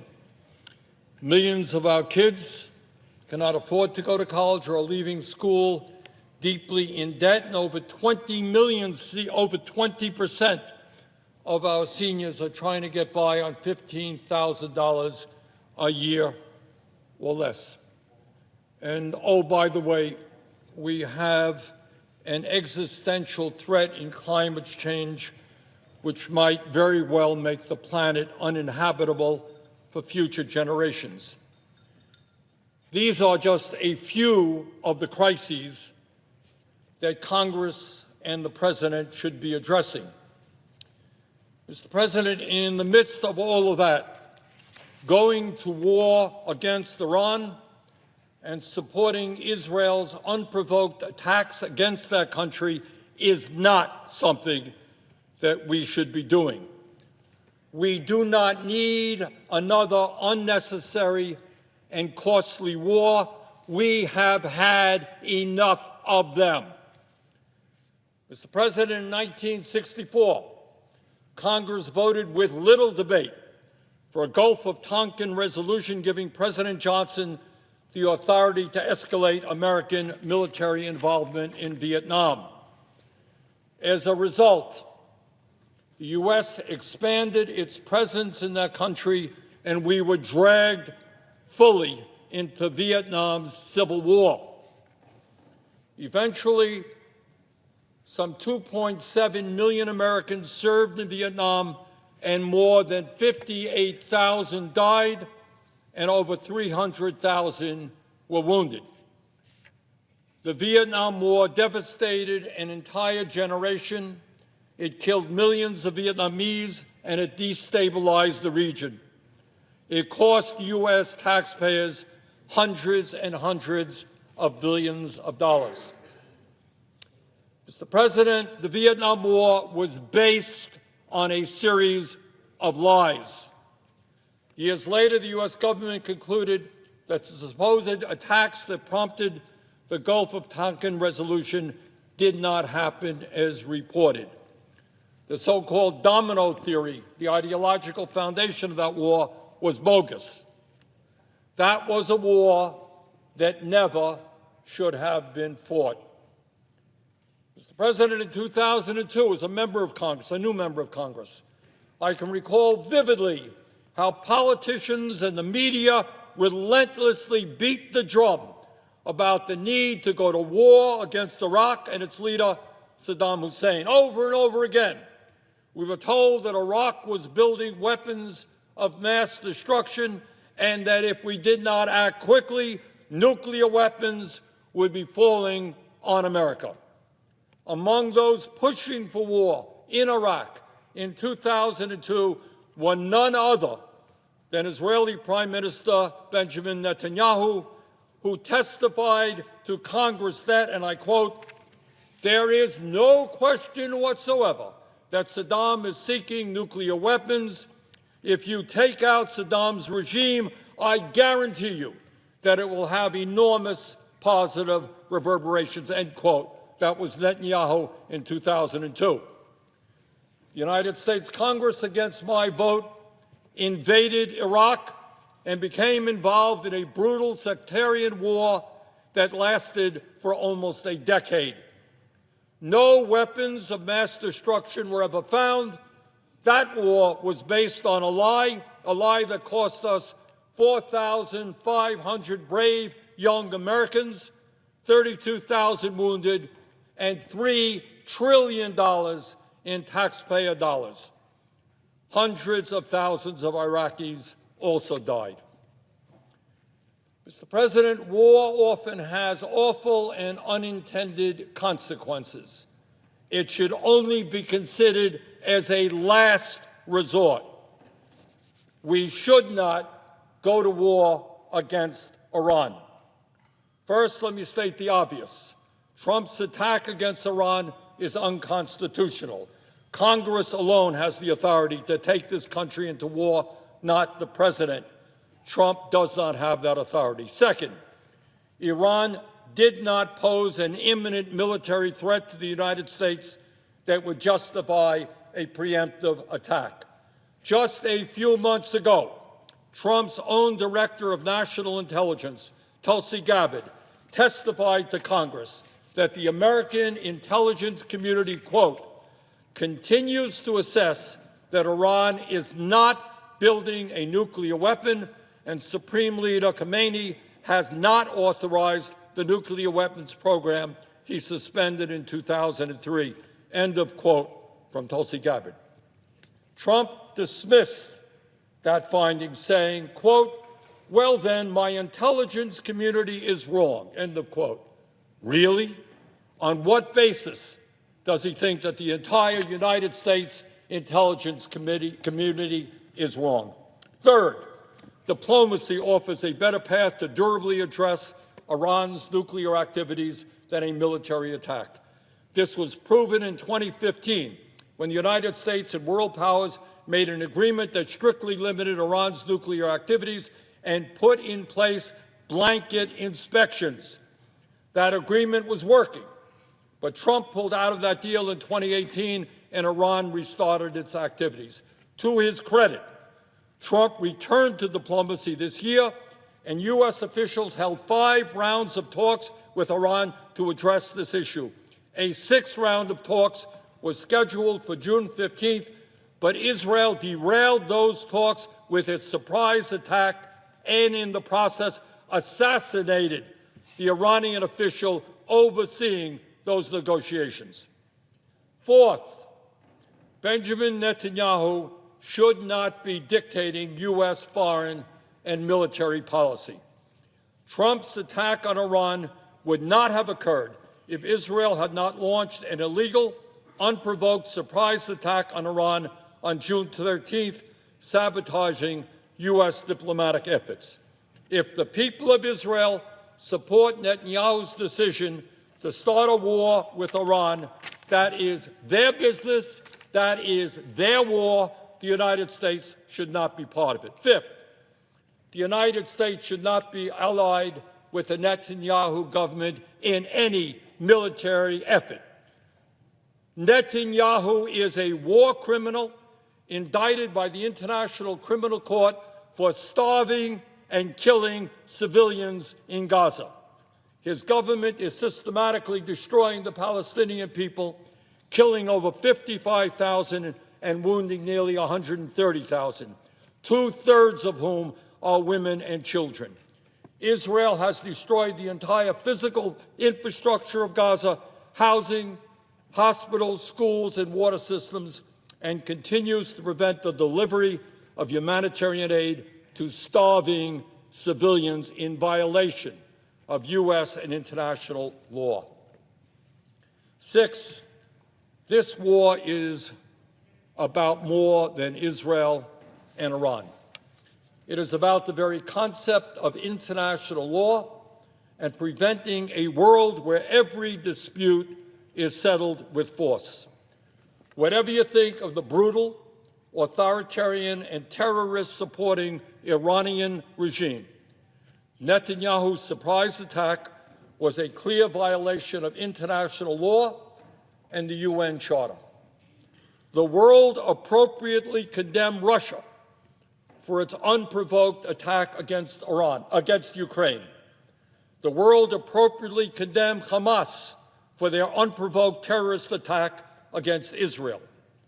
Israel should be condemned for its unprovoked attack against Iran, and the United States should not be part of that illegal action. Finally, Mr. President, wars are expensive. We need funding to address the health care crisis, the child care crisis, the education crisis, and many other crises our people face every day. We should be investing our resources in improving life for the American people, not wasting money on illegal and unnecessary wars. Last year alone, the U.S. provided $22 billion in military aid to Israel.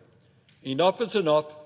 It is beyond absurd that we continue to finance Israel's wars while neglecting the needs of our own people. Mr. President, for all these reasons, I strongly support Senator Kane's War Powers resolution to make clear that only Congress has the power to declare war, that there is no legal basis for war with Iran, and that the American people do not want more unnecessary, costly wars. Thank you.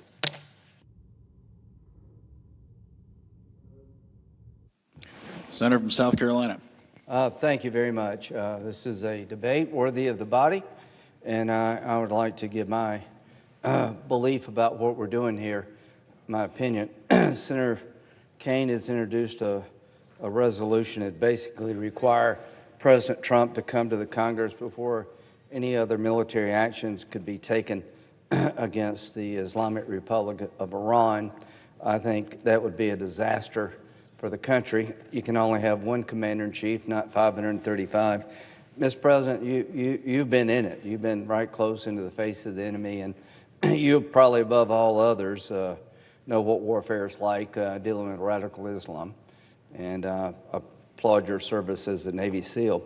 So it says in the Constitution, the President shall be Commander-in-Chief of the Army and Navy of the United States and of the militias of the several states when called into actual service in the United States. Well, they left out the Air Force because back then we didn't have one. Since the founding of this country, it's been understood that the Commander-in-Chief can act as the Commander-in-Chief to protect our nation from threats, that he is in charge of the military.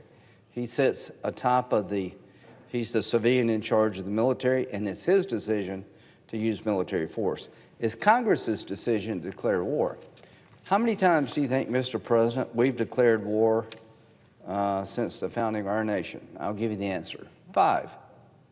Just think about all the military conflicts that have existed in the history of our country, and we've only declared war 5 times. The War of 1812, the Mexican-American War, Spanish-American War against Spain, World War I, and World War II. So to my colleagues, if Congress has only declared war 5 times, does that mean all of these other military operations are illegal? No. That's ridiculous.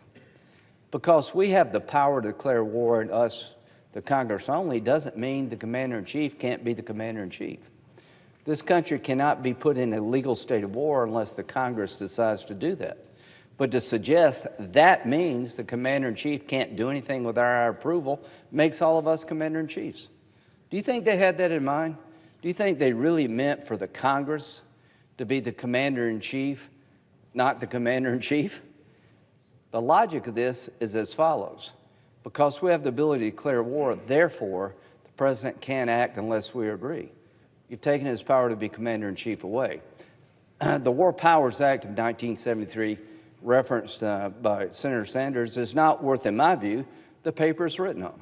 It was an effort by the Congress back then to limit President Nixon's involvement in the Vietnam War. The way you do that constitutionally is that Congress has the power of the purse. If we don't like what a president is doing in terms of military engagement, we can stop the funding for that engagement. But just think the chaos that would ensue in this country, that if there were not one commander-in-chief, but 535, and we had to sit down and talk among ourselves and debate as to whether or not we should go forward with the military operation in question, that would paralyze this country.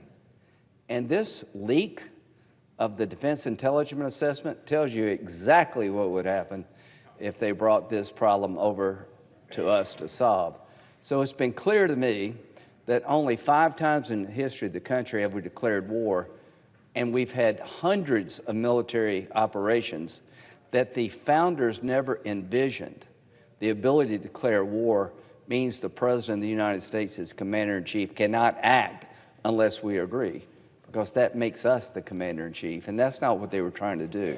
They were trying to make sure the country could not go into a legal situation involving war without the body as a whole making that decision. But when it comes to how to use the military and when to use the military, we have a single person who does that. That's the Commander-in-Chief, and that person can be limited by Congress's ability to cut off funding for military operations they don't approve of. So the War Powers Act, I think from its very founding, was unconstitutional. But this is a case study of the chaos that would be created if we accepted their version, the proponents' version of this. That President Trump would have to come to the Congress as a whole before he decided to strike the next nuclear facility that maybe we don't know about, or there's some imminent threat to our troops in the region. That's just not practical, and that's not what the founders meant. They put a single person in charge of the military, and that was the President of the United States. They made sure that going to war was a group decision. And in this country, we've used that process 5 times in 250 years. So not only did President Trump have the constitutional authority to engage in Operation Midnight Hammer, it was an incredible success. If you look up obliterate in the dictionary, it means to destroy utterly and wipe out. These 3 facilities were destroyed utterly and they were wiped out. They were obliterated. Now that doesn't mean that the threat from Iran is over. The desire of the regime still exists, and we'll have to deal with Iran down the road. But this vote, I think we all need to vote no, because what we're doing here, if we don't watch it, is having 535 commanders in chief that would paralyze this country. But something maybe we can agree on very quickly. Since the attack, the Iranian regime has gone on a terror campaign against their own people. They've arrested at least 700 people for ties to Israel. There have dozens of people been hanged, with basically drug out of their houses and hanged. Iran turns to internal crackdown in wake of 12-day war. I will be doing a resolution condemning this regime's action. What they're doing is that they're trying to maintain power over their people after this attack. People in Iran are getting fed up with the Ayatollah. Instead of listening to the people and changing the behavior of the regime is engaged in a terror campaign of extrajudicial killings, imprisonment, and beatings to suppress the people. And I think this body and the civilized world should condemn what's going on in Iran right now. As to negotiations to solve the Iranian nuclear ambitions and to try to get a deal with Iran that we can all live with, count me in for that. But you got to remember, the people you're negotiating with, as you talk to them, are killing their own people to try to keep them in control. And I've got one idea. Before we negotiate with Iran, they need to say one thing. We don't like Israel, we don't agree with Israel, but we recognize the right of the state of Israel to exist. The policy of the Iranian regime is to destroy the state of Israel, purify Islam, and come after us, the infidels. Until they change that policy, nothing's really going to work. So what I want to hear before we sit down and talk to the Ayatollah and his henchmen is that for the first time ever since the founding of the Iranian regime, they recognize Israel's right to exist. Is that too much to ask? Finally, this is the 80th anniversary of the end of World War II. 80 years ago, this past month, the Nazis surrendered, and one of the hallmarks of the Nazi regime was to kill all the Jews. 80 years later, we're having a debate about a regime that wants a nuclear weapon to kill all the Jews, and we're wondering what to do. You know what we should do? We should make sure they can't kill all the Jews. We could make sure that this homicidal maniac, the Ayatollah, who's a religious Nazi, is not allowed to get a nuclear weapon and rain havoc on the region and come after us. It's hard to believe that 80 years later we would be having this debate. What should we do? To my good friend Senator Sanders, your solution will lead to World War III. You will appease evil. And World War II happened because people like Senator Sanders did not stand up to Hitler. They did not choose wisely. They did not stop him when they could. And that's exactly what's going on now. Until this religious Nazi regime gives up their desire to destroy the state of Israel, to wreak havoc on the region, and to come after us, chanting death to America, then we should stand up to them. I'm not advocating invading Iran, but I am advocating being tough, no sanctions relief, and don't reward this behavior. Vote no to Senator Kane's proposal. Stand up for the Constitution as it's been implemented for over 250 years. And all of us pray for the Iranian people and for our friends in Israel that better days are ahead. But these better days only come with sacrifice. And as I speak, people in Iran are sacrificing because they just want to live free. I yield. When is it, my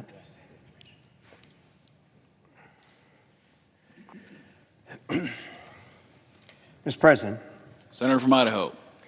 Mr. President, I rise today to oppose this unhelpful resolution.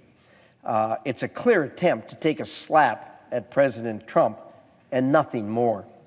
President Trump's foreign policy successes have been several and should be celebrated, not denigrated. For instance, recently his work when India and Pakistan started fighting, he got involved and he had that shut down pretty quickly. This morning, I had the good fortune to attend with Secretary Rubio an event at the State Department where a peace agreement was signed between Rwanda and the Congo. Both Rwanda and the Congo were effusive in their compliments of President Trump for negotiating the peace that happened. So the president's been hard at work trying to be the president of peace that he really wants to be.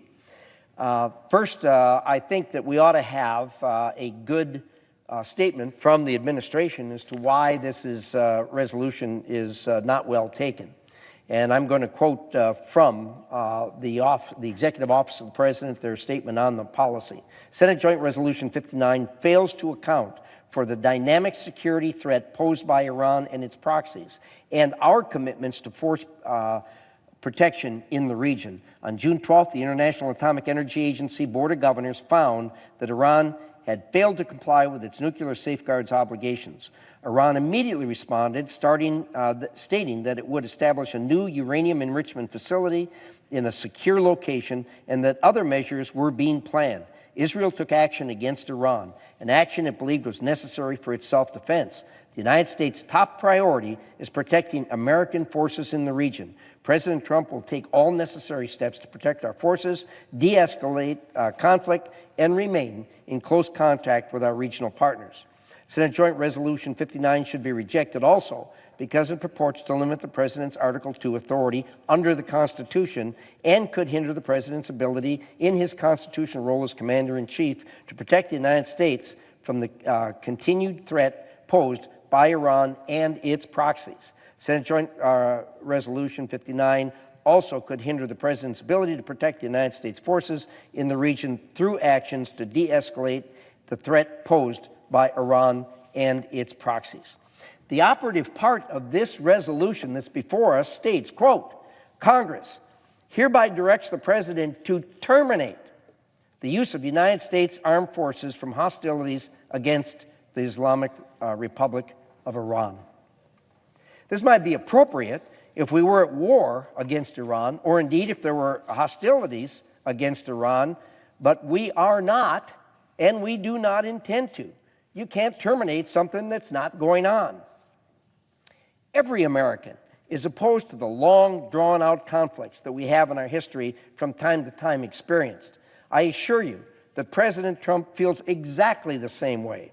He hates those long, drawn-out conflicts. He hates any kind of kinetic action, but realizes that as Commander-in-Chief, he has to take them at times. The President did take a single strike against Iran at carefully calculated targets and in an even more carefully calculated time, much like what he did with General Soleimani in his first term that was so successful. The strike on Iran was a single brief strike at 3 nuclear bomb facilities that ended the conflict between Israel and Iran. It was on behalf of a close ally, Israel, and on behalf of the world, which is unanimously against Iran obtaining a nuclear weapon. Most importantly, it ended a war. It did not start a war. If the U.S. or Donald Trump or any other president sought to declare war on Iran, this would be well taken. The Constitution is clear that only this body, the Congress of the United States, can declare war. But the Constitution and statutes are equally clear that the president not only may, but must act to defend America and Americans at a time or place that a threat presents itself. Congress has also spoken on the power of the president in the War Powers Act. Now, we've heard a lot on the floor today about how important the Founding Fathers thought declaration of war was. They were absolutely right. It is just as right today as it was then. There's a lot of difference between then and now. Then we had oceans protecting us on each side, and for a war to take place, it took months to unfold and to start. In today's world, it's a press of a button, and it happens instantaneously. That's why Congress went in and passed the War Powers Act that gave the president the opportunity to defend America. And in that act, it provided things that the president had to do. He complied with that act exactly as it was put in place by Congress when he took the Single Strike Act against Iran. Also, the Justice Department has opined to Republican and Democrats presidents and created a precedent as to when the president could use power. This strike is in full compliance with that guidance. The guidance is very simple. Number one, if the president is going to take action, it must, one, be in a national interest, and number two, be limited in nature, scope, and duration. And of course, that's further modified by the action that Congress has taken in the War Powers Act. What this president did with this single strike was in full compliance with the Constitution and statutes. Both open source reporting and the classified briefing we received demonstrated this was a brilliant tactical move, which was brilliantly planned and executed after in-depth conversations with the intelligence community and the talented array of presidential advisors that President Trump has. My colleague on the other side of the aisle should do what we on our side of the aisle have been doing, and that is congratulate the president and the brave men and women who conceived and executed this spectacularly successful event and thank them, and recognize that this ended the conflict between Israel and Iran. Instead, what we have seen is an attempt in every way to denigrate the action, downplay it, and berate this great and glorious victory. This resolution that we have before us today is another sad attempt in that regard. I understand that the hate and vitriol against our president precipitates this kind of thinking. It's wrong. This is ill-conceived and will telegraph that we Americans do not stand with our president or with Israel. That is also wrong. Make no mistake, Iran is all alone in this. No one is coming to help them. This body, above all, should not be the entity that provides aid and comfort to Iran. I urge a no vote. Thank you, Mr. President. Senator from Virginia. The remaining two speakers, Senator Schumer has yielded his time to me. I will be the last speaker before the vote. My colleague from Idaho says this is driven by hate and vitriol. Tell President Trump he well knows that from my first months in the Senate, I have taken this position now against 4 presidents, Democratic and Republican. The principles that have been stated on this floor about the Constitution and War Powers Resolution are very, very clear. Congress declares war. Once declared, the president is the commander-in-chief. There is no war without a declaration of Congress. The president as commander-in-chief can defend the United States against imminent attack, but there was no such imminent threat posed by the Iranian nuclear program, as the president's own national security advisor testified to Congress shortly before this strike, and as the Israeli foreign minister announced before the U.S. strike that the Israeli actions had set the nuclear program back 2 or 3 years. No imminent attack on the United States, no imminent threat. That means Congress gets to declare war. This is not about hatred for any president. It is about standing up and doing what we took an oath to do. My colleague from South Carolina says we've only declared war 5 times, ending with World War II. That's not accurate. Congress has had the guts to at least vote on authorizing war up through 2002. But in 2002, something happened, Mr. President, in this body. The Senate and the House got lied into a war with bogus intelligence about the weapons program of the nation of Iraq. We should be haunted by that. We should be haunted by that. The claims that Iraq had weapons of mass destruction led us into a war where thousands of troops and thousands of U.S. contractors were killed. And so what should have been the learning that came out of that we should do a good job kicking the tires as Congress before we go into a war and not get lied into a war. Instead, Mr. President, what I fear, since there's been no willingness of Congress to vote on any war since 2002, is what members of this body have decided is, wow, we got it wrong. We were lied into a war. We voted in a way that we regretted. So let's not vote at all. Let's not vote at all. Let's overturn the congressional and constitutional history that says we only go to war with Congress and try to hide in the grass. Many of my colleagues have said things about Iran and how bad Iran is. None of them have ever introduced an authorization for war against Iran. If Iran is so bad, do that. People in this body would rather not vote so they can't be held accountable. I get that. That's a human impulse. It's just a human impulse that so disrespects the service of our men and women in uniform. If we're going to send troops into harm's way, our sons and daughters, whether they're flying bombing missions or ground troops or covert operations, we ought to have the guts in this body to cast a vote saying that that war is necessary. Not just act as cheerleaders and hide from culpability, hide from accountability, hide from responsibility. If you vote against Senate Joint Resolution 59, what you are saying is this president should be able to wage war without coming to Congress. If you think the president should have to come to Congress, whether you're for or against a war in Iran, you'll support Senate Joint Resolution 59. You'll support the Constitution that has stood the test of time. You'll support your oath. I urge a positive vote on the resolution, and I yield back. Question occurs on the motion to discharge S.J. Res. 59. I'd ask for the yeas and nays. Is there a sufficient second? There appears to be. Clerk will call the roll.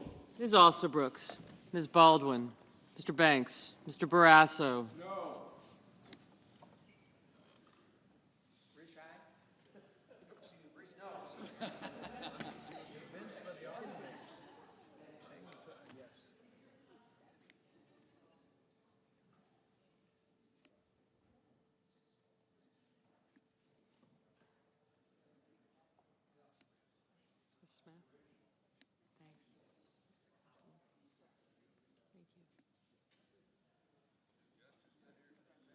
Mr. Bennett, Mrs. Blackburn, Mr. Blumenthal, Ms. Blunt-Rochester,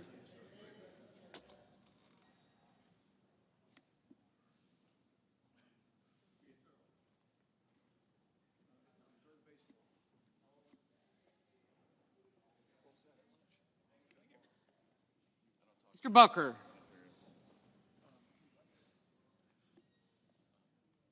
Mr. Bozeman, Mrs. Britt,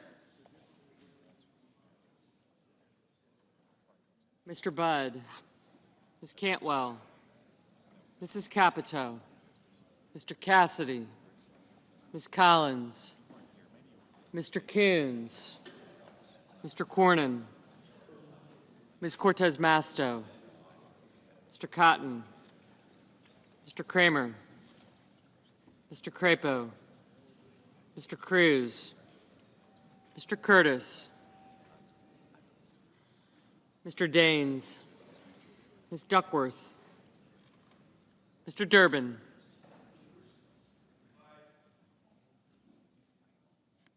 Ms. Ernst, Mr. Fetterman, Mrs. Fisher, Mr. Gallego, Mrs. Gillibrand, Mr. Graham, Mr. Grassley, Mr. Haggerty, Ms. Hassan, Mr. Hawley, Mr. Heinrich, Mr. Hickenlooper, Ms. Hirono, Mr. Hoven, Mr. Husted, Mrs. Hyde-Smith, Mr. Johnson, Mr. Justice, Mr. Kane, Mr. Kelly, Mr. Kennedy, Mr. Kim,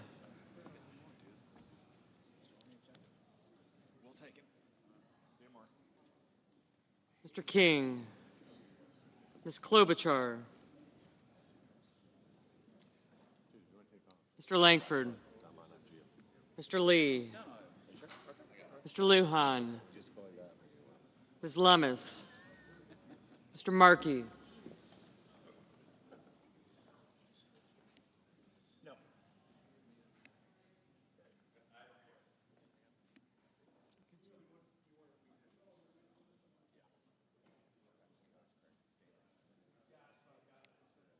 Mr. Marshall, Mr. McConnell,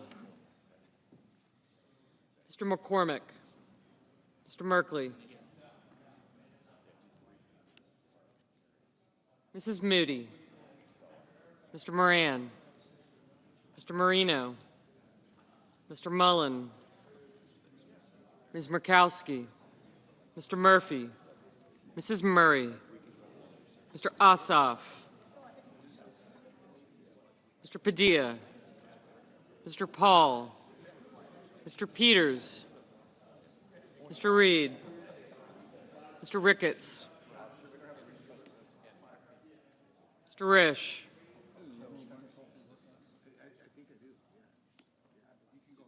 Ms. Rosen, Mr. Rounds, Mr. Sanders, Mr. Schatz, Mr. Schiff, Mr. Schmidt, Mr. Schumer, Mr. Scott of Florida, Mr. Scott of South Carolina, Mrs. Shaheen,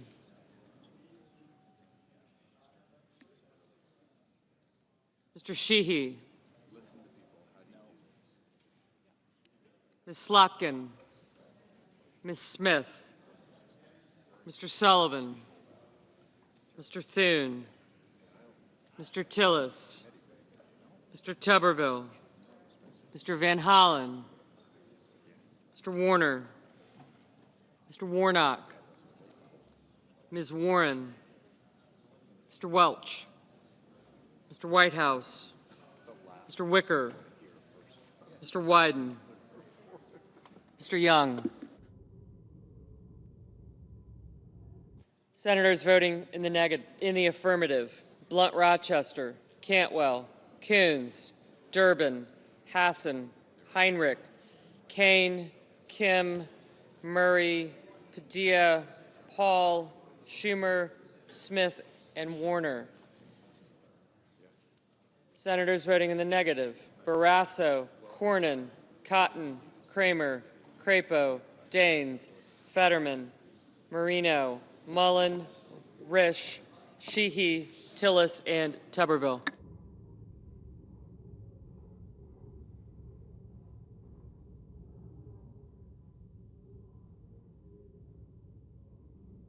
Ms. Alsobrooks, aye.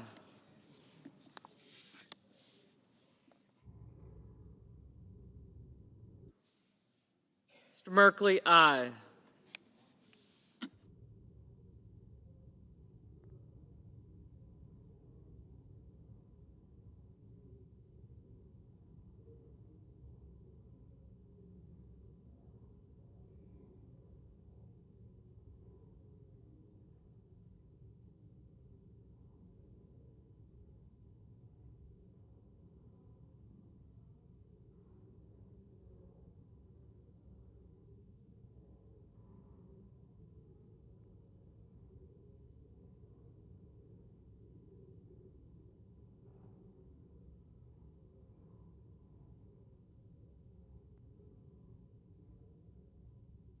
Mr. Ricketts, no.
Mr. Grassley? No.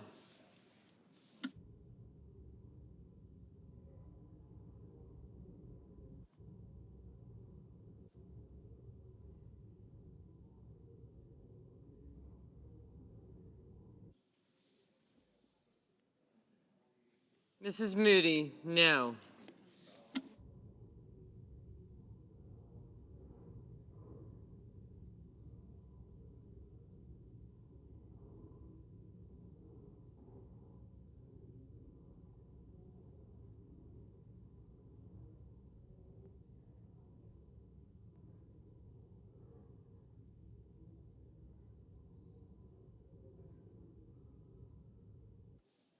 Mrs. Britt? No.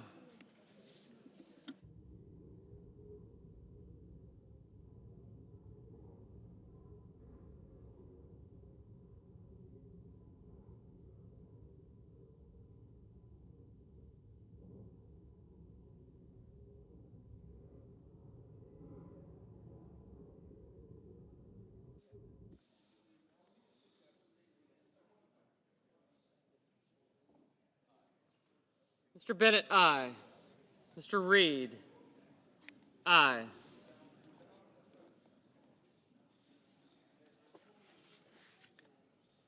Mr. Marshall, no.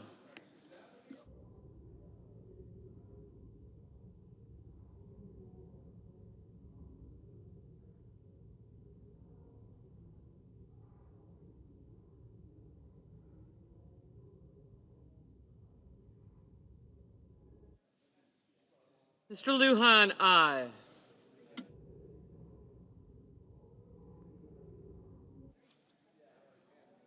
Mrs. Fisher, no. Mr. Lee, no.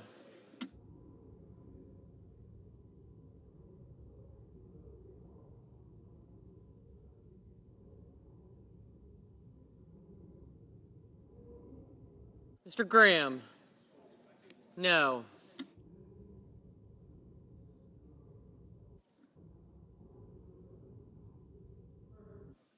Mr. Murphy, aye.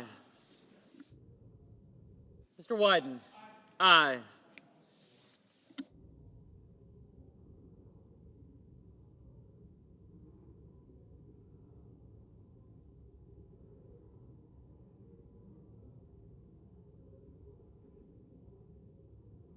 Mr. Warnock? Aye.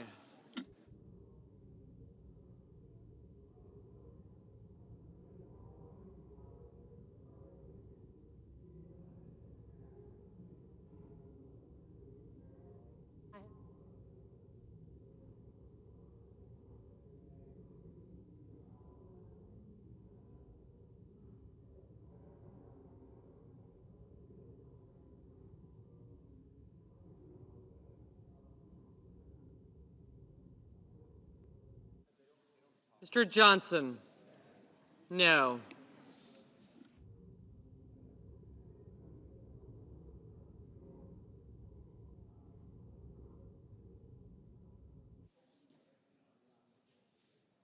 Mr. Hawley? No. Ms. Baldwin? Aye. Mrs. Shaheen? Aye. Mr. Whitehouse? Aye.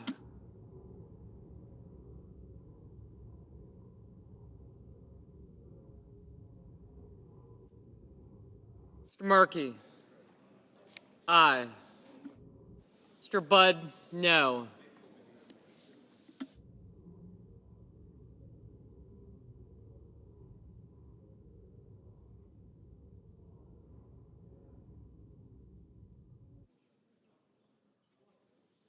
Mr. McConnell? No.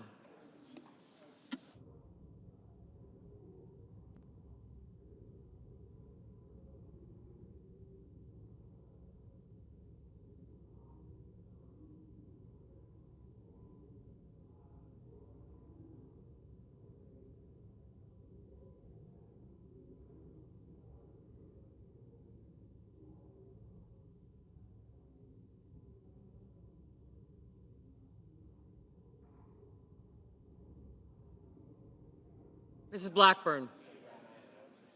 No. Mrs. Capito? No.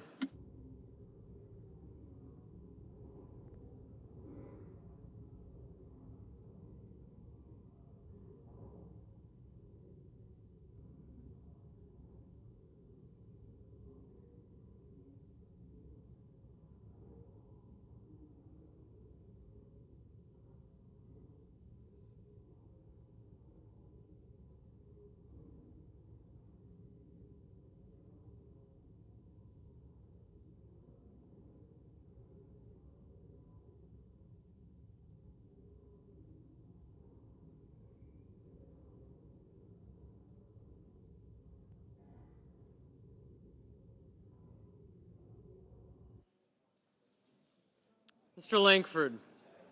No. Ms. Hirono, aye.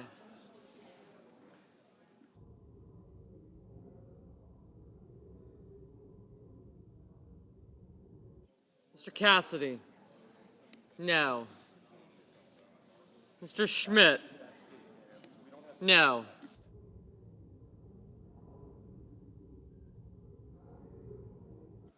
Ago, aye.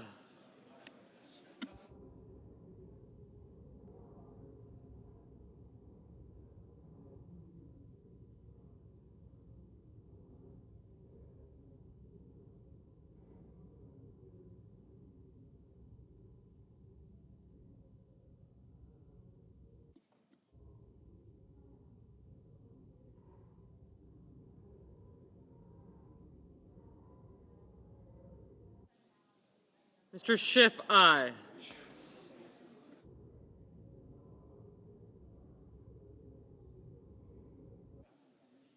Mr. Schatz, aye.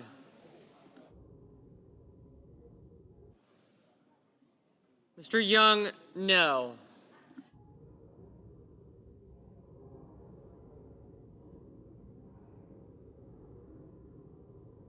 Mr. King, aye. Mr. Sanders, aye.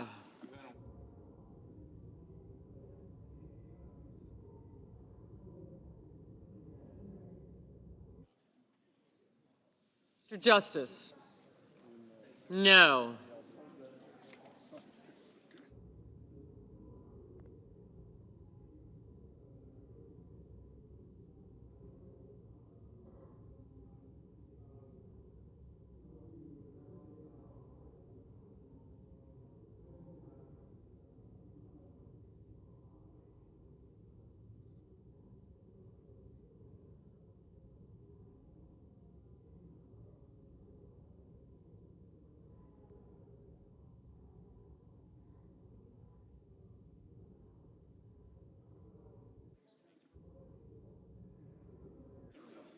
Mr. Haggerty, no.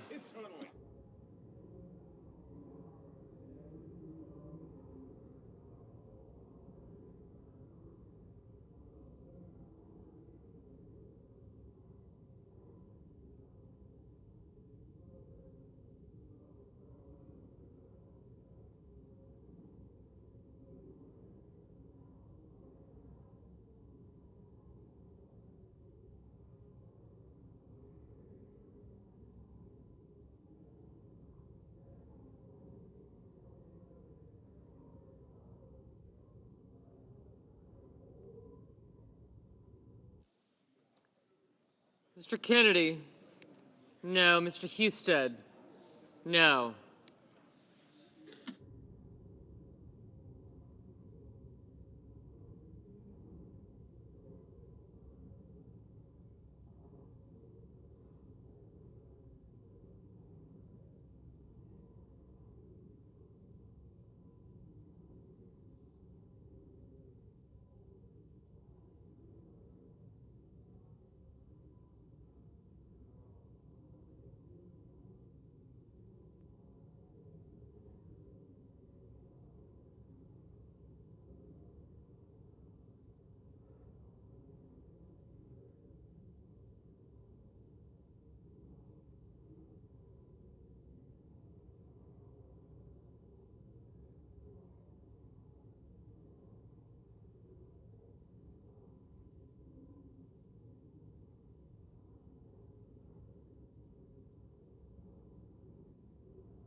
Mr. Ossoff, aye. Ms. Rosen, aye.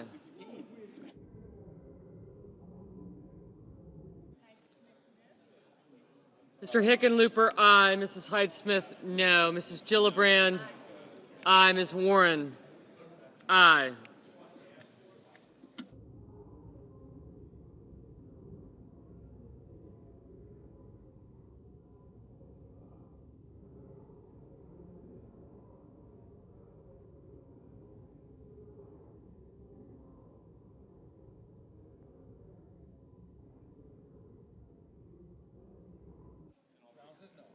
Mr. Rounds, no.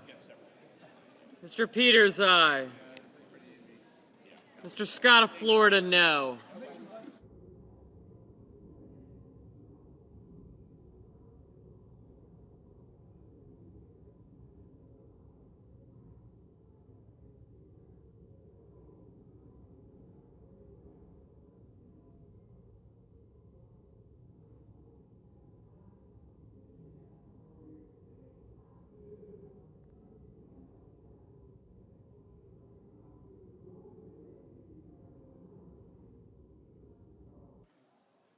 Mr. Wicker, no.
Mr. Thune, no.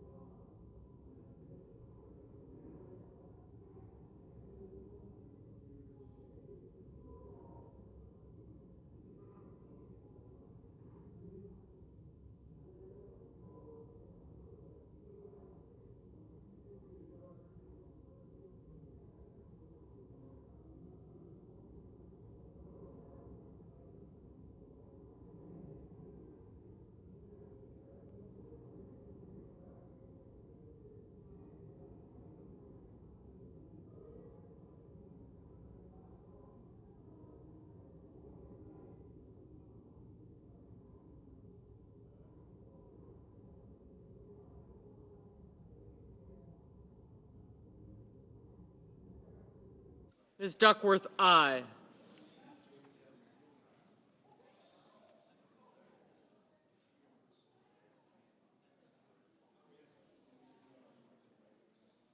Mr. Kelly, aye. Mr. Curtis, no. Ms. Collins, no.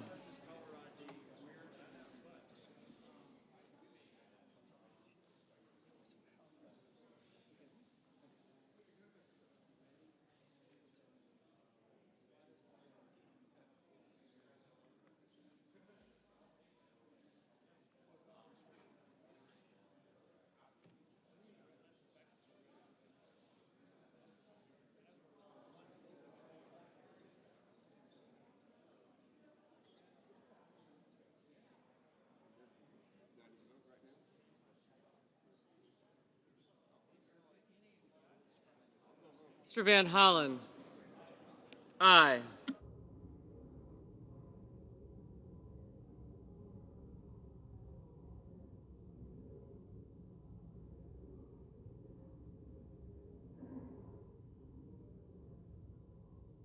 Mr. Moran, no.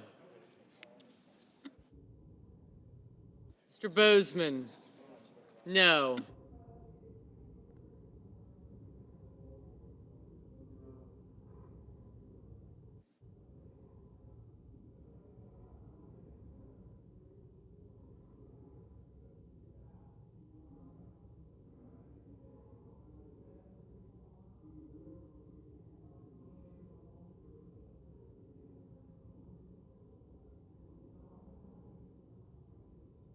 Mr. Welch, aye.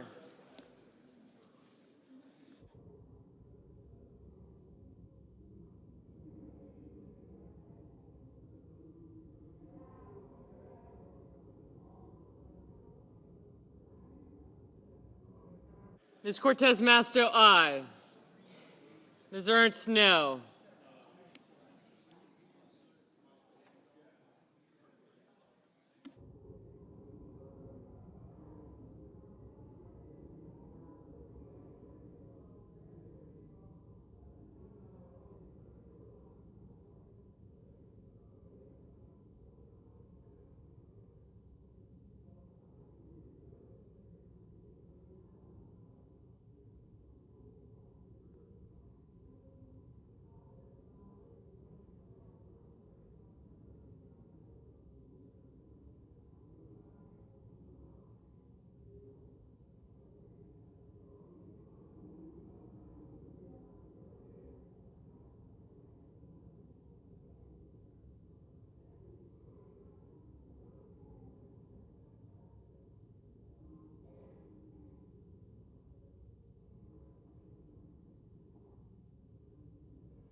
Mr. Booker, aye. Mr. Banks, no. Mr. Cruz, no.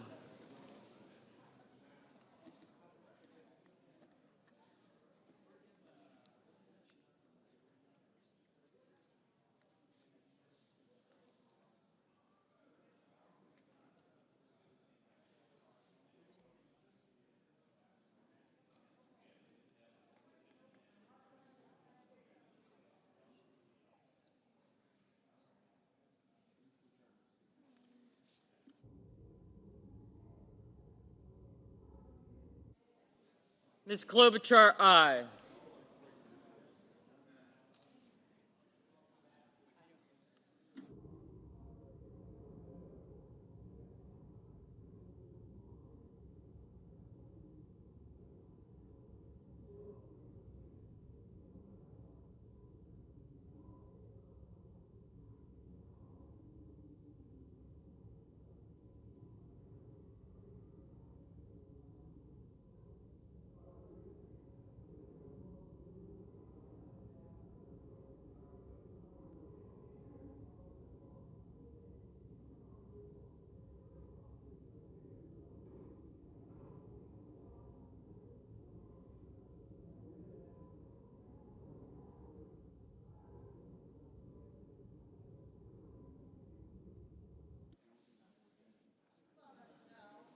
Ms. Lummis, no. Mr. McCormick, no. Ms. Slotkin, aye. Mr. Blumenthal, aye.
Mr. Hoven, no.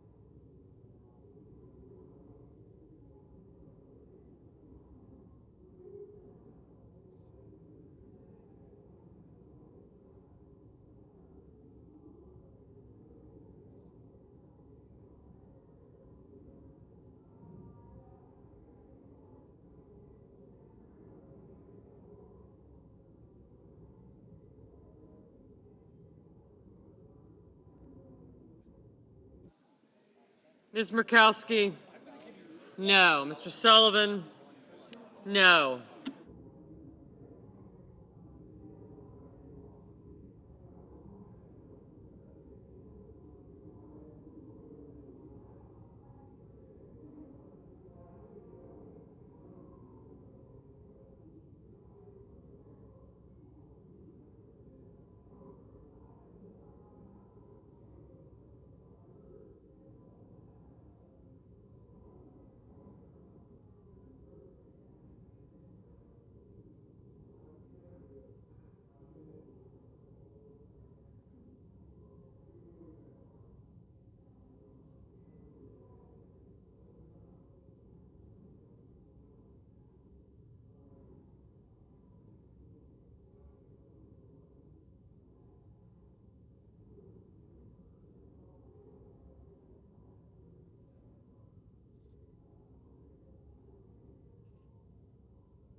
Mr. Scott of South Carolina, no.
On this vote, the yeas are 47, the nays are 53, and the motion is not agreed to.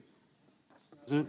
I recognize the Majority Leader. Mr. President, I ask unanimous consent the Senate be in a period of morning business with senators permitted to speak therein for up to 10 minutes each. Without objection. Thank you. Thanks, Mr. President.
The first time I did that, I left it like that, and the floor staff.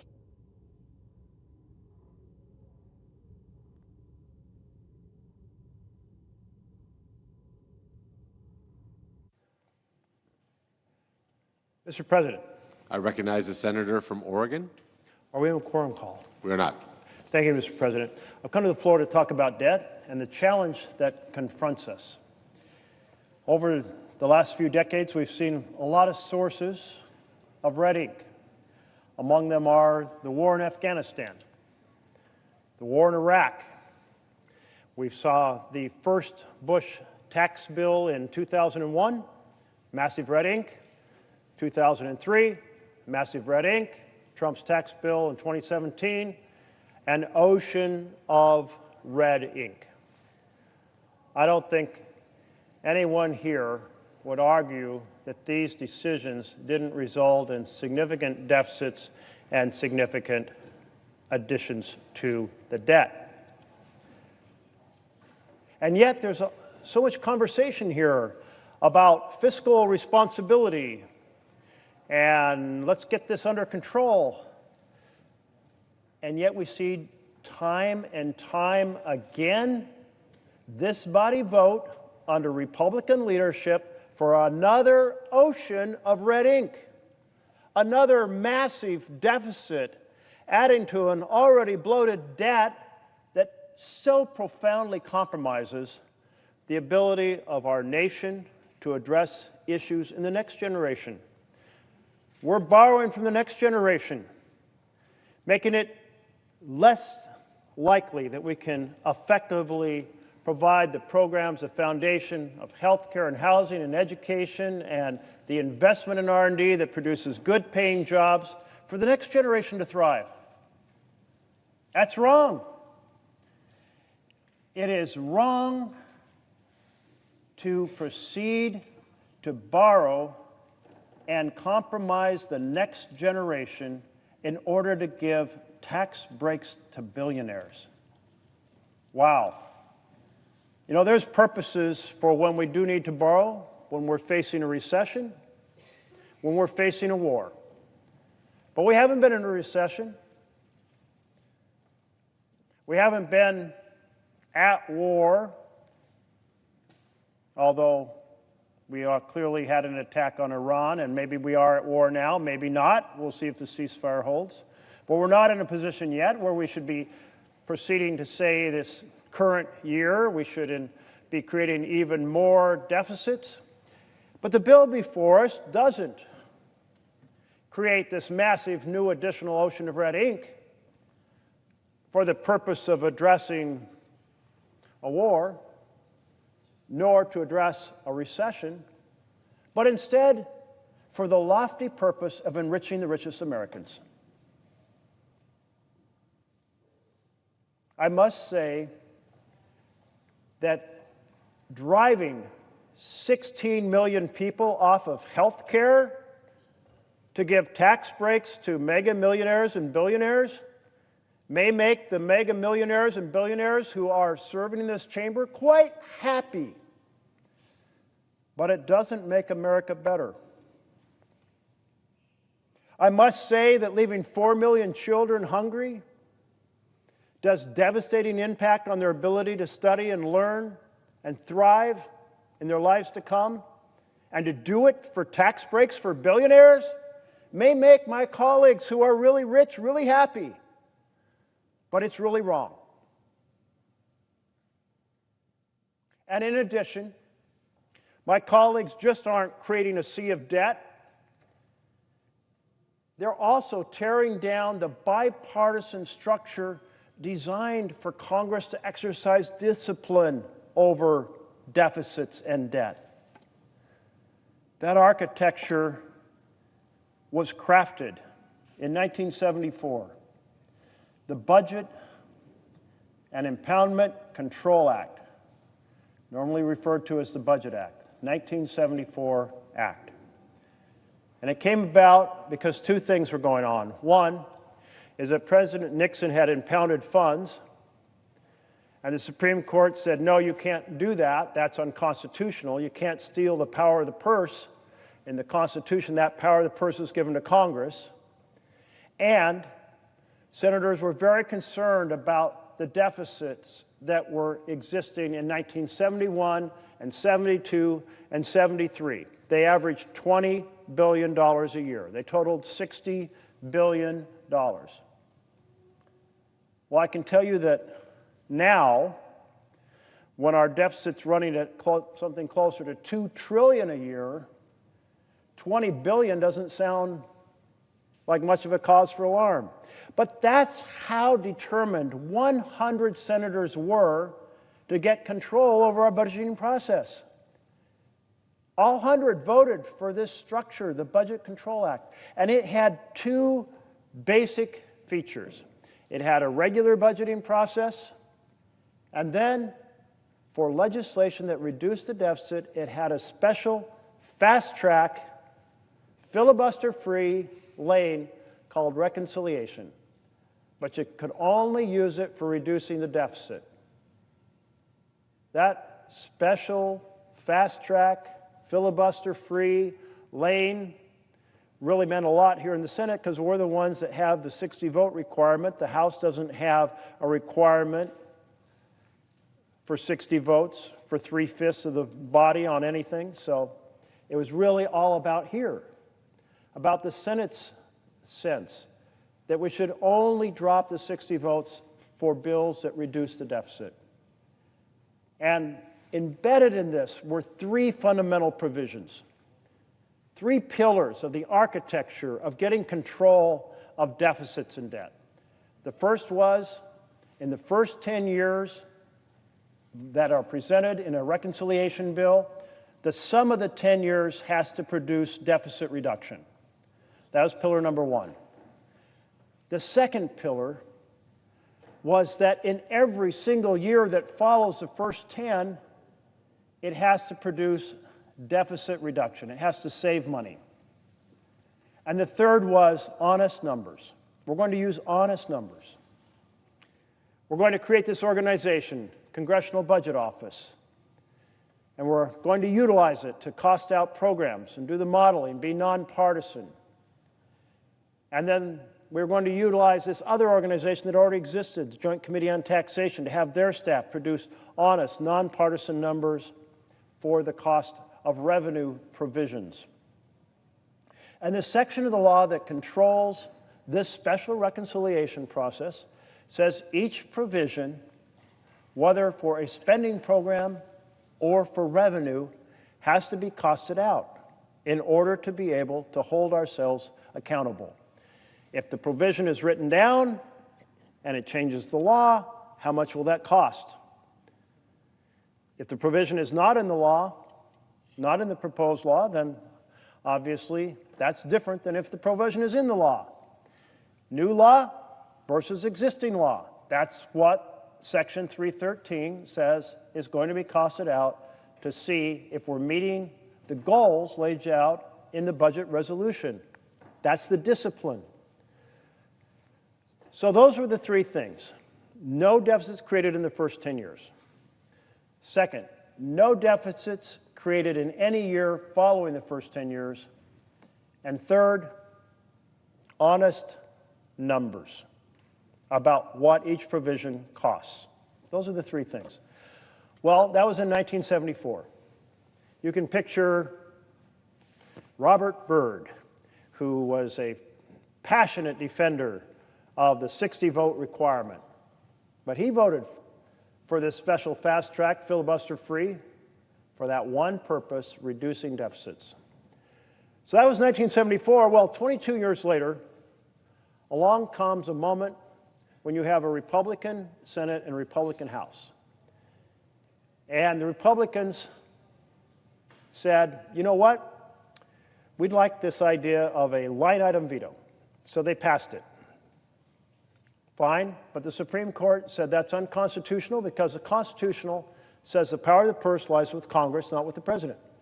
Something that our current Office of Management and Budget and our Director of Management and Budget doesn't like and is contesting and told me he wants the Supreme Court to overrule what it ruled back then. The second idea was to do a balanced budget amendment. But the Republican chair of Appropriations stood up and said, you know what? Sometimes you need to spend more because of conflict.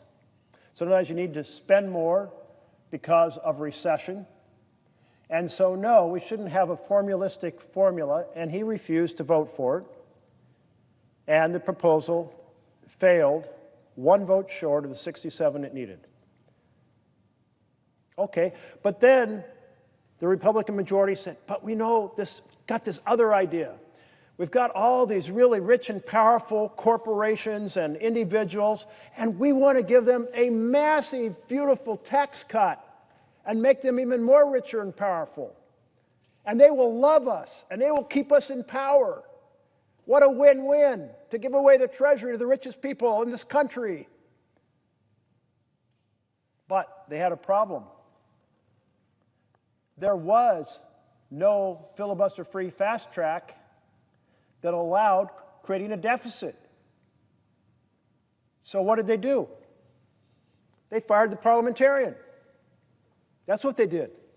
They brought in a new parliamentarian, a parliamentarian who had actually been on the parliamentarian team back in 1974, a parliamentarian who had then left that parliamentarian team and gone to work for the majority leader, and then came back off the majority leader's staff to rule and say, that deal that was crafted with all 100 senators, we're going to break that deal. We're going to do a nuclear option. We're going to blow it up. And we're going to say that this fast track can be used to create deficits in the first 10 years. So there went Pillar 1. Pillar 2 has survived until now, until this moment. No deficits after the first 10 years. Pillar 3, use honest numbers, has survived until now. Use the CBO numbers.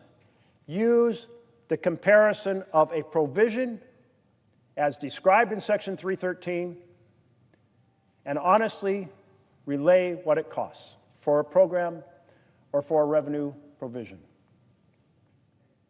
And I say until now because my colleague, who I love to work with on a number of things, has an idea. And he said, there is a provision, not in the section of the law that exists for reconciliation, but in the section of the law that deals with just the regular budget process that was created in 1974, that gives the budget chair some flexibility to solve technical problems. And I think I can use that to simply decree a new baseline so that things that actually cost a ton of money, we can tell the American people and ourselves they don't cost money. Well, let's see. Here are some examples.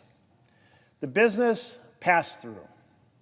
Joint Committee on Taxation, pass-through for LLCs, says this provision in the law will cost $736 billion. My good friend across the aisle, who says, I want to use a magic baseline to show things cost less, he says, we'll use a technique here, some magic math, and tell the people that only costs $6 billion, even though Joint Committee on Taxation tells us it costs $736 billion. Let's reduce it to less than 1% of the true cost. Well, let's take another example. There's a provision that extends the estate and gift tax exemptions. The honest broker, Joint Committee on Taxation, says putting that provision in the bill will cost, as in increasing deficits and increasing the debt, $212 billion. But my colleague across the aisle says, I want to tell people it doesn't really cost that. It only costs $10 billion by using my baseline as opposed to the honest baseline that we have used ever since 1974 passed, when 100 senators said, let's stop using smoke and mirrors and let's use honest numbers. Or how about the exemptions being expanded for the alternative minimum tax? The cost of that from the Joint Committee on Taxation, $1.37 trillion. That's with a T, trillion. $1.37 trillion. My good colleague across the aisle says, using my magic math and my special baseline, that won't increase the deficit, it'll actually reduce the deficit by $6 billion. Are you kidding me? We're going to destroy the principle that for 51 years we will use honest numbers with ourselves and honest numbers with the American people. And in the process, we're tearing down that second pillar, that reconciliation will never be used to extend deficits past the reconciliation window of 10 years. Because you see, that's never been allowed by either party. Never done it. In fact, the ruling in 1996, the one that tore down it can only be used for deficits in the first 10 years, that ruling was explicit in reaffirming the second pillar, no deficits after 10 years. So we have the plain language of the law, we have 51 years of precedent, we have the ruling from 1996, but my colleague says, I want to use magic math to pretend this bill doesn't cost what it costs. Well, let's take a closer look at the provision that my colleague, chair of the Budget Committee, is using. It's called Section 312. Let's see how it's been used. Let's see if it's ever been used on reconciliation. Let's see if it's ever been used completely on the breadth of an entire reconciliation bill. Let's start by asking the question, has it ever been used in a partisan way? Well, in 2017, Crime Victims Fund, oh no, bipartisan decision. 2023-25, Power Marketing Administration, bipartisan. They were solving a technical issue. Both parties worked on it together. Preventing double counting of a dairy program, bipartisan. Adjustment to Fiscal Responsibility Act, bipartisan. It's become traditional to say this power in Section 312 rests with the chair of the Budget Committee, but that's not true. The law says it rests with the Budget Committee. The reason we think of it as resting with the chairman is because it's always been done in a bipartisan way, with the Democrats and Republicans together saying we're solving a problem. Second question, has it ever been used on the breadth of a reconciliation bill or only upon a narrow provision? Well, turns out in every single case, the Crime Victims Fund, the Power Marketing, the Dairy Program, the Fiscal Responsibility Act, always a narrow provision, but not now. How else can we take a look at this? How about if we look at whether it was resolving a technical ambiguity? Yep, every single time, resolving a technical problem, bipartisan fashion, narrow provision.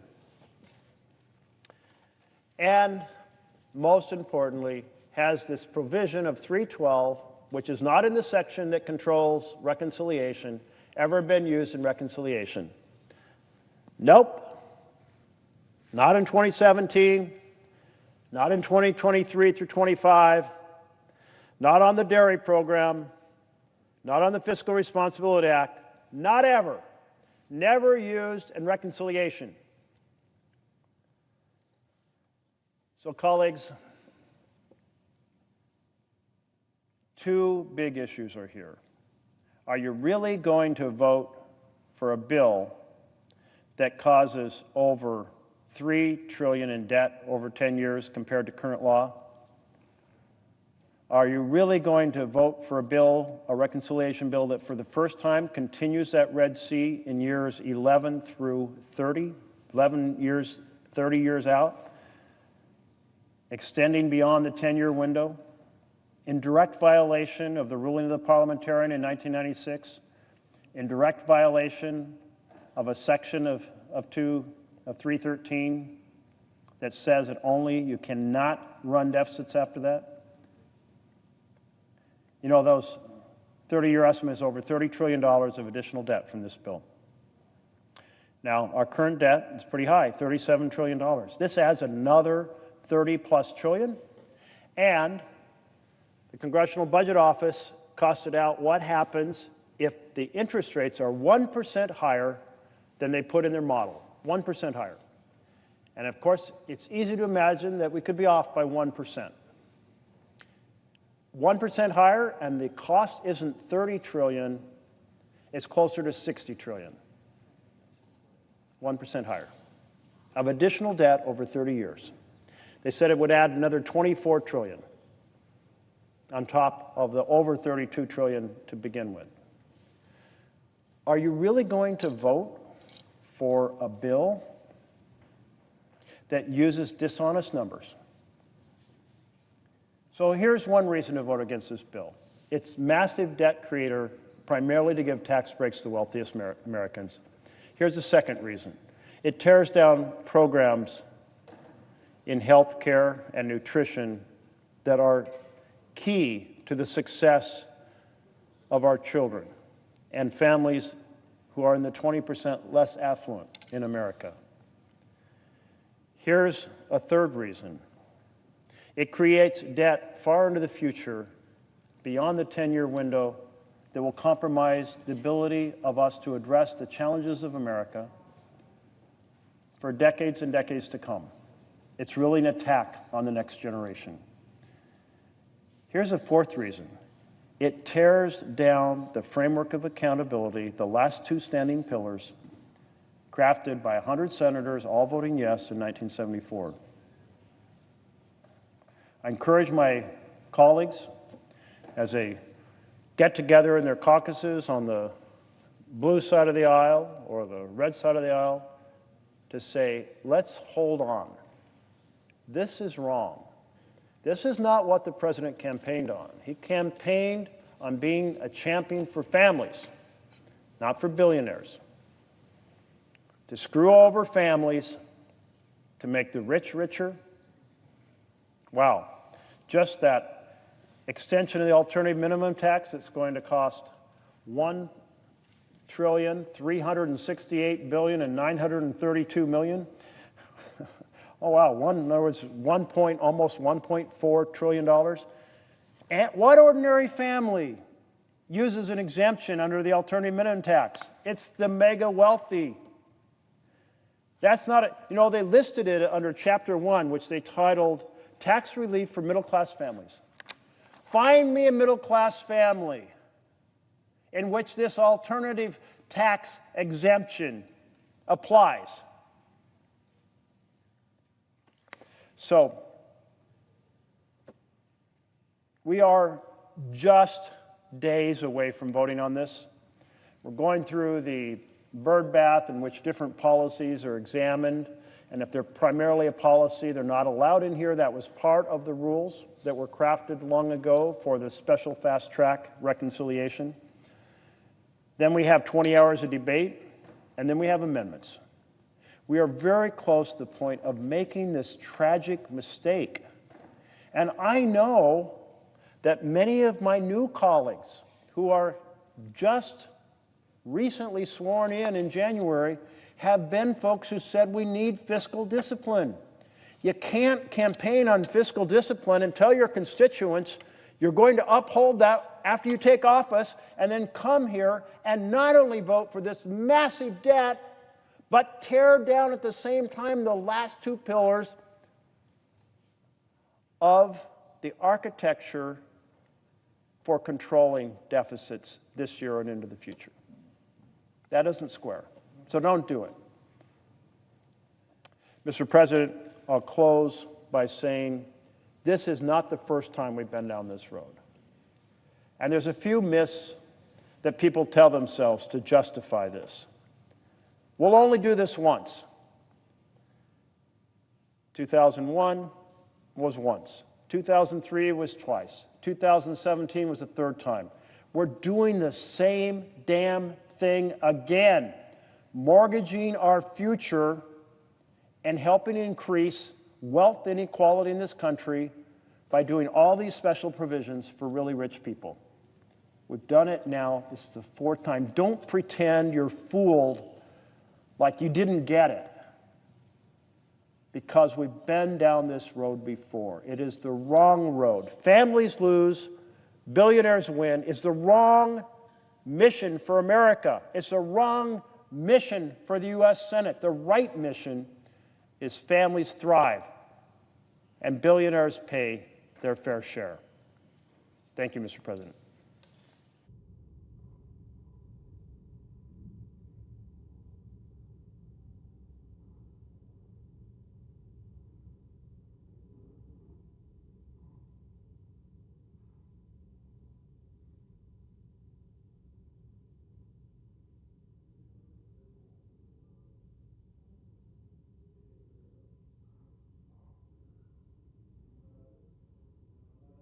I recognize the senator from Oregon.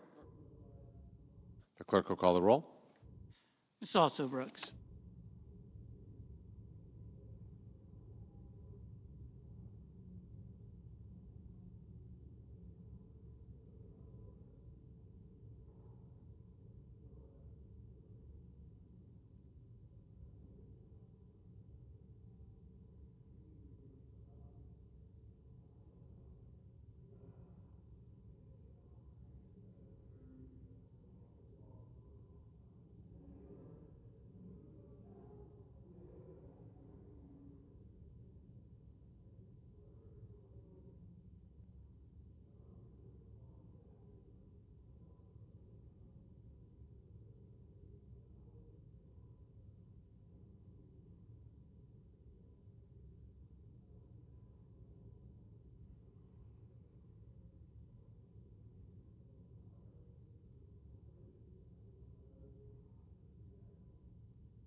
I recognize the majority leader.